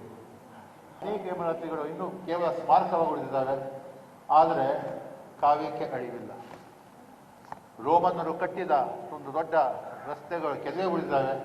ದಕ್ಷಿಣ ಅಮೆರಿಕಾದಲ್ಲಿ ಆ ಒಂದು ಅಸ್ಟೆಕ್ ನಾಗರಿಕತೆಯವರು ಮಾಯನ್ ಕಟ್ಟಿದ ಆ ಇಮಾರತಿಗಳೆಲ್ಲ ಇದ್ದಾವೆ. ಅವೆಲ್ಲವೂ ಕೂಡ ಕಾಗೆ ಹದ್ದುಗಳು ಕೂಡ ಆಗಿದ್ದಾವೆ. ಆದರೆ ಸಾವಿರಾರು ಕಾರ್ಯಕ್ರಮದಲ್ಲಿ ಸಾಧನ ಪಥ ಕೃತಿ ಬಿಡುಗಡೆ ಮಾಡಿದ ವಿಧಾನ ಪರಿಷತ್ ಸದಸ್ಯ ಎನ್ ರವಿಕುಮಾರ್ ಮಾತನಾಡಿ, ಕನ್ನಡದ ವಿಕಾಸಕ್ಕೆ, ಅಭಿವೃದ್ಧಿ ಮತ್ತು ವಿಸ್ತಾರಕ್ಕೆ ಕರ್ನಾಟಕ ಸಾಹಿತ್ಯ ಅಕಾಡೆಮಿ ಅವಕಾಶ ಮಾಡಿಕೊಟ್ಟಿದೆ. ಅನೇಕ ಕಾರ್ಯಕ್ರಮಗಳನ್ನು ಹಮ್ಮಿಕೊಳ್ಳುತ್ತಾ ಬೇರೆ ಬೇರೆ ಕ್ಷೇತ್ರಗಳಿಗೆ ಹೆಜ್ಜೆ ಇಡುತ್ತಿದೆ ಎಂದರು. ಸಾಹಿತ್ಯ ಮನುಷ್ಯನಿಗೆ ಅಗತ್ಯವಾಗಿ ಬೇಕು. ಸಾಹಿತ್ಯ, ಸಂಗೀತ, ನೃತ್ಯ ಮೊದಲಾದವುಗಳು ಮನಸ್ಸನ್ನು ಅರಳಿಸುತ್ತವೆ. ನಮ್ಮ ಸಾಹಿತ್ಯ, ಸಂಗೀತ ಆಂತರಿಕವಾಗಿ ಬೆಳೆಯಲು ಸಹಾಯಕವಾಗುತ್ತದೆ. ವಿದೇಶಿ ಸಾಹಿತ್ಯ ಬಹಿರಂಗವಾಗಿ ಬೆಳೆಸುತ್ತದೆ. ಕೋವಿಡ್ ಸಂದರ್ಭದಲ್ಲಿ ಅನೇಕ ಸಾಹಿತಿಗಳು ಅನೇಕ ಕೃತಿಗಳನ್ನು ರಚಿಸಿ ಉತ್ತಮ ಕೊಡುಗೆ ನೀಡಿದ್ದಾರೆ ಎಂದರು. ಇಂದು ಸಂಶೋಧನೆ ಕುರಿತು ಚರ್ಚೆಗಳು ನಡೆದಿವೆ. ಸಾಹಿತ್ಯದಲ್ಲಿ ಸತ್ಯ ಶೋಧನೆ ಅಗತ್ಯವಾಗಿದೆ. ರಾಜಕೀಯ ಕ್ಷೇತ್ರದಲ್ಲಿ ಸೇರಿದಂತೆ ಎಲ್ಲಾ ಕ್ಷೇತ್ರಗಳಲ್ಲಿಯೂ ಸತ್ಯ ಶೋಧನೆವಾಗಬೇಕು. ಎಲ್ಲಾ ಕ್ಷೇತ್ರಗಳಲ್ಲೂ ಸತ್ಯ ಮಾತ್ರ ಉಳಿಯಬೇಕು ಮತ್ತು ಬೆಳಗಬೇಕು. ಅಂತಹ ಪುಸ್ತಕಗಳನ್ನು, ಕಾದಂಬರಿಗಳನ್ನು ಬರೆಯಬೇಕು ಎಂದು ಅವರು ಹೇಳಿದರು. ಇಂದು ಪಠ್ಯಪುಸ್ತಕದ ಬಗ್ಗೆ ಚರ್ಚೆಗಳು ನಡೆದಿವೆ. ಅನುಭವ ಇರುವವರು ಇದರ ಬಗ್ಗೆ ಬೆಳಕು ಚೆಲ್ಲಬೇಕು. ಸರ್ಕಾರದ ಒಳಗಿರುವವರಿಗಿಂತ ಸಮಾಜದಲ್ಲಿಯೂ ಅನುಭವ ಇರುವವರ ಇದ್ದು ಅವರು ಸರಿಯಾದ ಮಾರ್ಗದರ್ಶನ ಮಾಡಬೇಕು ಎಂದರು. ಉತ್ತಮ ಕೆಲಸ ಮಾಡುತ್ತಿರುವ ಕರ್ನಾಟಕ ಸಾಹಿತ್ಯ ಅಕಾಡೆಮಿ ಅನುದಾನ ಅತ್ಯಂತ ಕಡಿಮೆಯಾಗಿದೆ. ಒಂದು ಕ್ಷೇತ್ರದ ಎಂಎಲ್ಎಗೆ ಒಂದು ವರ್ಷಕ್ಕೆ ನೀಡುವ ಅನುದಾನದಷ್ಟು ಕೂಡ ಅಕಾಡೆಮಿಗೆ ನೀಡುತ್ತಿಲ್ಲ. ಒಂದು ಕ್ಷೇತ್ರಕ್ಕೆ ಕೊಟ್ಟಷ್ಟು ಅನುದಾನವನ್ನಾದರೂ ನೀಡಿದರೆ ಸಾಹಿತ್ಯ ಅಕಾಡೆಮಿ ಉತ್ತಮ ಕಾರ್ಯಕ್ರಮಗಳನ್ನು ಹಮ್ಮಿಕೊಳ್ಳಲು, ಸಾಹಿತಿಗಳಿಗೆ ಹೆಚ್ಚು ಪುರಸ್ಕಾರ ನೀಡಲು ಸಾಧ್ಯವಾಗುತ್ತದೆ. ಈ ನಿಟ್ಟಿನಲ್ಲಿ ಮುಖ್ಯಮಂತ್ರಿಗಳನ್ನು ಭೇಟಿ ಮಾಡಿ ಅನುದಾನ ಹೆಚ್ಚಳಕ್ಕೆ ಗಮನ ಸೆಳೆಸುವುದಾಗಿ ಹೇಳಿದರು. 16 ಕಮ್ಮಟಗಳನ್ನು ಮಾಡಿದ್ದೇವೆ, 20 ವಿಚಾರ ಸಂಕಿರಣಗಳನ್ನು ಮಾಡಿದ್ದೇವೆ, 130ಕ್ಕೂ ಹೆಚ್ಚು ಪುಸ್ತಕಗಳು ಅದರೊಳಗೆ ವಾರ್ಷಿಕ ಸಂಕಲನಗಳು ಸೇರಿದಂತೆ ತಂದಿದ್ದೇವೆ ಅನ್ನುವಂಥ ವರದಿಯನ್ನು ಕೊಟ್ಟರು. ಮತ್ತು ಅನೇಕ ಲೇಖನಗಳು ಕೂಡ ಬಂದಿರಬಹುದು. ನಾನು ಗಮನಿಸಿದ ಹಾಗೆ ಕೋವಿಡ್ ಸಂದರ್ಭದಲ್ಲೂ ಕೂಡ ನನಗೆ ಅವಾಗವಾಗ ವಾಟ್ಸಪ್ನಲ್ಲಿ ಫೇಸ್ಬುಕ್ನಲ್ಲಿ ಬರ್ತಾ ಇತ್ತು. ಕೋವಿಡ್ ಟೈಮಲ್ಲಂತೂ ನಾವು ಭಾಳ ಫ್ರೀ ಇದ್ವಿ, ನೀವು ಇಲ್ಲಿ ಕುಳಿತುಕೊಂಡಿರೋರು ಕೂಡ ಫ್ರೀ ಆಗಿದ್ರಿ ಅನ್ನೋ ಗೊತ್ತಿಲ್ಲ ನನಗೆ. ನೀವಂತೂ ಫ್ರೀ ಆಗಿರಲ್ಲ, ಯಾಕೆಂದರೆ ನಿಮಗೆ ಭಾಳ ಸಮಯ ಇತ್ತು. ಅನೇಕರು ಆ ಕೋವಿಡ್ ಸಂದರ್ಭದಲ್ಲಿ ಪುಸ್ತಕಗಳನ್ನು ಬರೆದಿರಬಹುದು, ಕವನಗಳನ್ನು ಬರೆದಿರಬಹುದು. ಸ್ವಲ್ಪ ಸುಮ್ಮನೆ ಚೆಕ್ ಮಾಡೋ ದೃಷ್ಟಿಯಿಂದ ಹೇಳ್ತಾ ಇದ್ದೀನಿ, ಯಾರು ಕೈ ಎತ್ತಿಸ್ಬೇಡಿ, ಕೈ ಎತ್ತಿಸ್ತಾ ಇದ್ರಲ್ಲ ಅಂತ ಯಾರು ತಪ್ಪು ಭಾವಿಸ್ಬೇಡಿ. ಕೋವಿಡ್ ಸಂದರ್ಭದಲ್ಲಿ ನಾವು ಪುಸ್ತಕ ಬರೆದ್ವಿ, ಲೇಖನ ಬರೆದ್ವಿ, ಕವನ ಬರೆದ್ವಿ ಅನ್ನೋಂಥ ಸ್ವಲ್ಪ ಕೈ ಮೇಲೆ ಮಾಡಿ ನೋಡೋಣ. ಕೋವಿಡ್ ಟೈಮಲ್ಲಿ ನಮಗೆ ಸಮಯ ಸಿಕ್ತು ಅನ್ನೋಂಥದ್ದು ನೋಡಿ, ಇಲ್ಲೆಲ್ಲ ಎಷ್ಟು ಸಾಗಿದೆ ಕರೋನಾದಿಂದ ಅಂತೇಳಿ ನಾನು ಈ ಸಂದರ್ಭದಲ್ಲಿ ಹೇಳೋದಕ್ಕೆ ಬಯಸ್ತೇನೆ. ಹಾಗಾದ್ರೆ ಕೋವಿಡ್ ಬರಬೇಕಂತ ತಾವ್ಯಾರು ತಪ್ಪು ತಿಳಿಬೇಡಿ, ಕೋವಿಡ್ ಬರಬಾರ್ದು. ಸಾಹಿತ್ಯ ಮನುಷ್ಯನಿಗೆ ಬೇಕು. ಸಾಹಿತ್ಯ ಇಲ್ಲದೆ ಇದ್ರೆ, ಸಂಗೀತ ಇಲ್ಲದೆ ಇದ್ರೆ, ನೃತ್ಯ ಇಲ್ಲದೆ ಇದ್ರೆ ನಮಗೂ ಪ್ರಾಣಿಗಳಿಗೂ ವ್ಯತ್ಯಾಸ ಇರಲ್ಲ. ನಮಗೆ ಸಾಹಿತ್ಯದಿಂದ ಮನಸ್ಸು ಹಗುರವಾಗ್ತಾ ಇದೆ, ಸಂಗೀತದಿಂದ ಮನಸ್ಸು ಅರಳ್ತಾ ಇದೆ, ನೃತ್ಯದಿಂದ ನಾವೆಲ್ಲರೂ ಕೂಡ ಏಕಾಂತರಾಗ್ತೇವೆ, ತದೇಕ ಚಿತ್ತದಿಂದ ನಾವು ನೋಡ್ತೇವೆ, ಕಾನ್ಸಂಟ್ರೇಷನ್ ಹೆಚ್ಚಾಗ್ತಾ ಇದೆ. ಈ ರೀತಿ ನಮ್ಮ ಸಾಹಿತ್ಯವನ್ನು ನೋಡಿದರೆ, ನಮ್ಮ ಭಾರತೀಯ ಸಂಸ್ಕೃತಿಯನ್ನು ನೋಡಿದರೆ ನಾವೆಲ್ಲರೂ ಕೂಡ ಆಂತರಿಕವಾಗಿ ಬೆಳೆಯೋದಕ್ಕೆ ಇವೆಲ್ಲವೂ ಕೂಡ ಬಹಳ ಬೇಕು ಅಂತ ನನಗೆ ಅನ್ನಿಸ್ತಾ ಇದೆ. ಆಂತರಿಕವಾಗಿ ಬೆಳೆಯೋದಕ್ಕೆ. ಇನ್ನು ಬಹಿರ್ಮುಖವಾಗಿ ಬೆಳೆಯೋದಕ್ಕೆ ವಿದೇಶಿ ಸಾಹಿತ್ಯ ಇದೆ, ಅದು ಆಂತರಿಕವಾಗಿ ನಮ್ಮನ್ನ ಬೆಳೆಸಲ್ಲ, ಬಹಿರ್ಮುಖವಾಗಿ ಅವೆಲ್ಲವೂ ಕೂಡ ಬೆಳೆಸ್ತವೆ. ಆ ಹಿನ್ನೆಲೆಯಲ್ಲಿ ನಮ್ಮ ಕನ್ನಡ ಲೋಕವನ್ನ, ಕನ್ನಡ ಸಾರಸ್ವತ ಲೋಕವನ್ನ, ಸಾಹಿತ್ಯವನ್ನ, ಸಂಗೀತವನ್ನ, ನೃತ್ಯವನ್ನ, ಸಂಗೀತವನ್ನ ಬೆಳಗಿಸಿರ್ತಕ್ಕಂಥ ನಿಮ್ಮೆಲ್ಲರಿಗೂ ಕೂಡ ನಾನು ಶಿರಸಾಷ್ಟಾಂಗ ನಮಸ್ಕಾರವನ್ನು ಹೇಳ್ತಾ ನಿಮ್ಮೆಲ್ಲರಿಗೂ ಕೂಡ ನಾನು ಅಭಿನಂದನೆ ಸಲ್ಲಿಸ್ತೇನೆ. ಒಂದು ಈ ವಿಷಯದಲ್ಲಿ ಹೇಳಬೇಕು ಅಂತ ಹೇಳಿದ್ರೆ, ಸಾಹಿತ್ಯದಲ್ಲಿ ಹೇಗೆ ಅನೇಕ ವಿಚಾರಗಳು ತಪ್ಪು ಎಪ್ಪುಗಳು ಬರ್ತಾವೋ ಅದೇ ರೀತಿಯಲ್ಲಿ ರಾಜಕಾರಣದಲ್ಲೂ ಕೂಡ ಬರ್ತವೆ. ರಾಜಕೀಯದಲ್ಲೂ ಕೂಡ ಸತ್ಯ ಶೋಧನೆ ಆಗಬೇಕಾಗಿದೆ, ಸಾಹಿತ್ಯ ಲೋಕದಲ್ಲೂ ಕೂಡ ಸತ್ಯ ಶೋಧನೆ ಆಗಬೇಕಾಗಿದೆ. ಕೊನೆಗುಳಿಯೋದು ಯಾವುದಪ್ಪ ಅಂತ ಹೇಳಿದ್ರೆ ಸತ್ಯ ಮಾತ್ರ ಉಳಿತದೆ. ಹಾಗೆ ರಾಜಕೀಯದಲ್ಲೂ ಕೂಡ ಸತ್ಯ ಮಾತ್ರ ಉಳಿಬೇಕು, ಸಾಹಿತ್ಯದಲ್ಲೂ ಮಾತ್ರ ಸತ್ಯ ಮಾತ್ರ ಉಳಿಬೇಕು. ಹಂಗೆ ಎಲ್ಲ ಕ್ಷೇತ್ರದಲ್ಲೂ ಕೂಡ ಸತ್ಯ ಮಾತ್ರ ಉಳಿಬೇಕು, ಸತ್ಯ ಮಾತ್ರ ಬೆಳಗಬೇಕು. ಹಾಗಾಗಿ ನಾನು ಸಾಕಷ್ಟು ಚರ್ಚೆ, ವಿಮರ್ಶೆ, ಆಮೇಲೆ ವಾದ ವಿವಾದ ಸಾಕಷ್ಟು ನೋಡ್ತೇವೆ ನಾವು. ಆ ವಿಚಾರಧಾರೆ, ಈ ವಿಚಾರಧಾರೆ, ನಮ್ದು ಆ ಪಂಥ, ಈ ಪಂಥ ಸಾಕಷ್ಟು ನಡೆಯುತ್ತೆ. ನಮ್ಮನ್ನ ಬೆಳೆಸೋದ ಬಹಿರಂಗವಾಗಿ ಅವೆಲ್ಲವೂ ಕೂಡ ಬೆಳೆಸುತ್ತವೆ.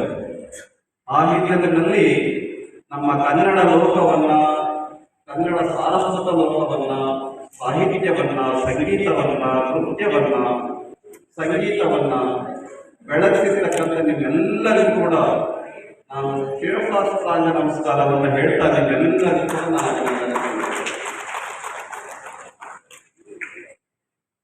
ಒಂದು ಈ ವಿಷಯದಲ್ಲಿ ಹೇಳಬೇಕು ಅಂತ ಹೇಳಿದ್ರೆ, ಸಾಹಿತ್ಯದಲ್ಲಿ ಹೇಗೆ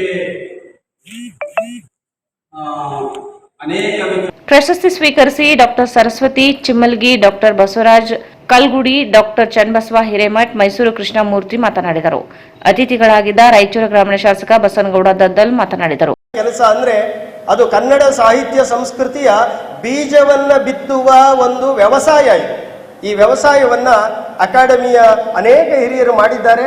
ಅದನ್ನು ನಾವು ಕೂಡ ಮುಂದುವರಿಸಿದ್ದೀವಿ.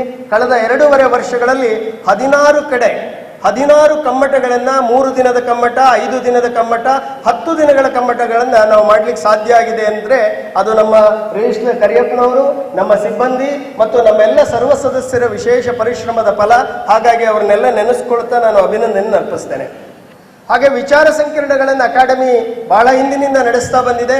ಒಂದೊಂದು ವಿಚಾರ ಸಂಕಿರಣವನ್ನು ನಡೆಸಿ ಅಲ್ಲಿನ ಲೇಖನಗಳನ್ನು ಪುಸ್ತಕ ರೂಪದಲ್ಲಿ ತಂದಿರೋದು ಕೂಡ ನಮ್ಮ ಅಕಾಡೆಮಿ ಮತ್ತು ಸಾಹಿತ್ಯ ವಲಯದಲ್ಲಿ ಒಂದು ವಿಶೇಷವಾದಂತಹ ಕೊಡುಗೆಯನ್ನು ಅದು ನೀಡಿರ್ತಕ್ಕಂಥದ್ದನ್ನು ಗಮನಿಸ್ತೀವಿ. ಅಂದ್ರೆ ಬೀಜವನ್ನು ಬಿತ್ತಿದ ಮೇಲೆ ಸರಿಯಾದ ಬೆಳೆ ಬರಬೇಕು. ಸರಿಯಾದ ಬೆಳೆ ಬಂದಾಗ ಸಾಂಸ್ಕೃತಿಕ ಬದುಕು ಹಸನಾಗಿರುತ್ತದೆ. ಹೇಗೆ ಒಬ್ಬ ರೈತನ ಬದುಕು ಬೀಜ, ನೀರು, ಗೊಬ್ಬರ, ಬೆಳೆಯ ಮೇಲೆ ಸಮೃದ್ಧವಾಗಿರುತ್ತದೆಯೋ ಹಾಗೆ ಒಂದು ಸಾಹಿತ್ಯ ಲೋಕದ ಬದುಕು ಇಲ್ಲಿನ ಭಾವನೆಗಳು, ಇಲ್ಲಿನ ವಿಚಾರಗಳು, ಇಲ್ಲಿನ ಅನುಭವಗಳ ಬಿತ್ತನೆ ಮತ್ತು ಅದರ ಫಲ ಬಂದಾಗ ಅದರ ಅನ್ನೋದು ನೀವು ಇಷ್ಟೊತ್ತಿನವರೆಗೂ ಚೆನ್ನಾಗಿ ಅರ್ಥೈಸಿಕೊಂಡಿದ್ದೀರಿ. ಯಾವುದು ಓದಿದ ಕ್ಷಣ, ಯಾವುದು ಕೇಳಿದ ಕ್ಷಣ, ಯಾವುದು ನೋಡಿದ ಕ್ಷಣ ಮನಸ್ಸನ್ನ ಅರಳಿಸ್ತದೋ, ಮನುಷ್ಯನಿಗೆ ಬದುಕುವ ಒಂದು ಧೈರ್ಯವನ್ನು ತಂದು ಕೊಡ್ತದೋ, ಮನುಷ್ಯನಿಗೆ ದುಃಖದಲ್ಲಿ ಸಮಾಧಾನವನ್ನು ಕೊಡ್ತದೋ, ಮನುಷ್ಯ ಏನಾದರೂ ಮಾಡಬೇಕು ಅಂದಾಗ ಛಲವನ್ನು ತುಂಬುತ್ತದೋ, ಅದು ಕೂಡ ಅದು ಯಾವುದಾದ್ರೆ ಅದು ಸಾಹಿತ್ಯ ಅನ್ನಿಸ್ಕೊಳ್ತಕ್ಕಂಥದ್ದು ತಮಗೆಲ್ಲ ಗೊತ್ತು. ಸಾಹಿತ್ಯ ನವೋನ್ಮೇಷಶಾಲಿನಿಯಾಗಿರ್ತಕ್ಕಂಥ ಗುಣ ಅದ್ರದ್ದು. ನಿಜವಾದ ಗುಣ ಯಾವುದು? ನವೋನ್ಮೇಷಶಾಲಿನಿಯಾಗಿರ್ತಕ್ಕಂಥದ್ದು. ಯಾವಾಗ ಓದಿದ್ರು, ಯಾರೇ ಓದಿದ್ರು ಇದು ನನ್ನನ್ನು ಕುರಿತು ಬರೆದದ್ದು, ಇದು ಈ ಸಂದರ್ಭದಲ್ಲಿ ಈ ಸಮಾಜವನ್ನು ಕುರಿತು ಬರೆದಿರ್ತಕ್ಕಂಥದ್ದು ಅಂತಕ್ಕಂಥ ಹೇಳುವ ಒಂದು ಗುಣ ಅದಕ್ಕಿರಬೇಕು. ಆ ಜೀವಂತಿಕೆಯ ಲಕ್ಷಣ ಅದು ಸಾಹಿತ್ಯ ಅನ್ನಿಸ್ಕೊಳ್ತಕ್ಕಂಥದ್ದು. ಆಮೇಲೆ ಆಡಿಬನನ ಕಂದ ಅಂಗಾಲ ತೊಳೆದೇನ, ತೆಂಗಿನಕಾಯಿ ತಿಳಿನೀರ, ತೆಂಗಿನಕಾಯಿ ತಿಳಿನೀರ ತಕ್ಕೊಂಡು ಬಂಗಾರದ ಮಾರಿ ತೊಳೆದೇನ, ಚೈ ಚೈ ಚೈ ಅಂತ ಸುಮ್ಮನೆ ಬರ್ಕೋತದೆ. ಅದಕ್ಕಿಂತ ದೊಡ್ಡ ಮಗುವಾಗಿದ್ರೆ ಕತೆ ಹೇಳು ಅಂತ ಪೀಡಿಸ್ತದೆ. ಅವಾಗ ನಾವು ಒಳ್ಳೆಯ ಕತೆಗಳನ್ನು ಹೇಳ್ತೇವೆ. ಅಂತ ತಾಯಿ ಹೇಳುವ ಕತೆಗಳನ್ನು ಕೇಳಿ ಶಿವಾಜಿ ಒಬ್ಬ ಎಂಥ ದೊಡ್ಡ ಶೂರ ಅರಸ ಆದ ಅಂತ ಈ ಕಾರ್ಯಕ್ರಮವನ್ನು ಹಮ್ಮಿಕೊಂಡಿದ್ದೀರ. ಇದು ನಮ್ಮ ರಾಯಚೂರು ಜಿಲ್ಲೆಯ ಹೆಮ್ಮೆಯಾದಂತಹ ವಿಷಯ ಅಂತ ಕೂಡ ಈ ಸಂದರ್ಭದಲ್ಲಿ ಹೇಳ್ತೀನಿ. ಗಡಿನಾಡಲ್ಲಿ ಕನ್ನಡ ಸಾಹಿತ್ಯವನ್ನ ಏನು ಹಮ್ಮಿಕೊಂಡಿದ್ದು, ಈ ಕಾರ್ಯಕ್ರಮದ ಅಧ್ಯಕ್ಷರು ಆದಂತ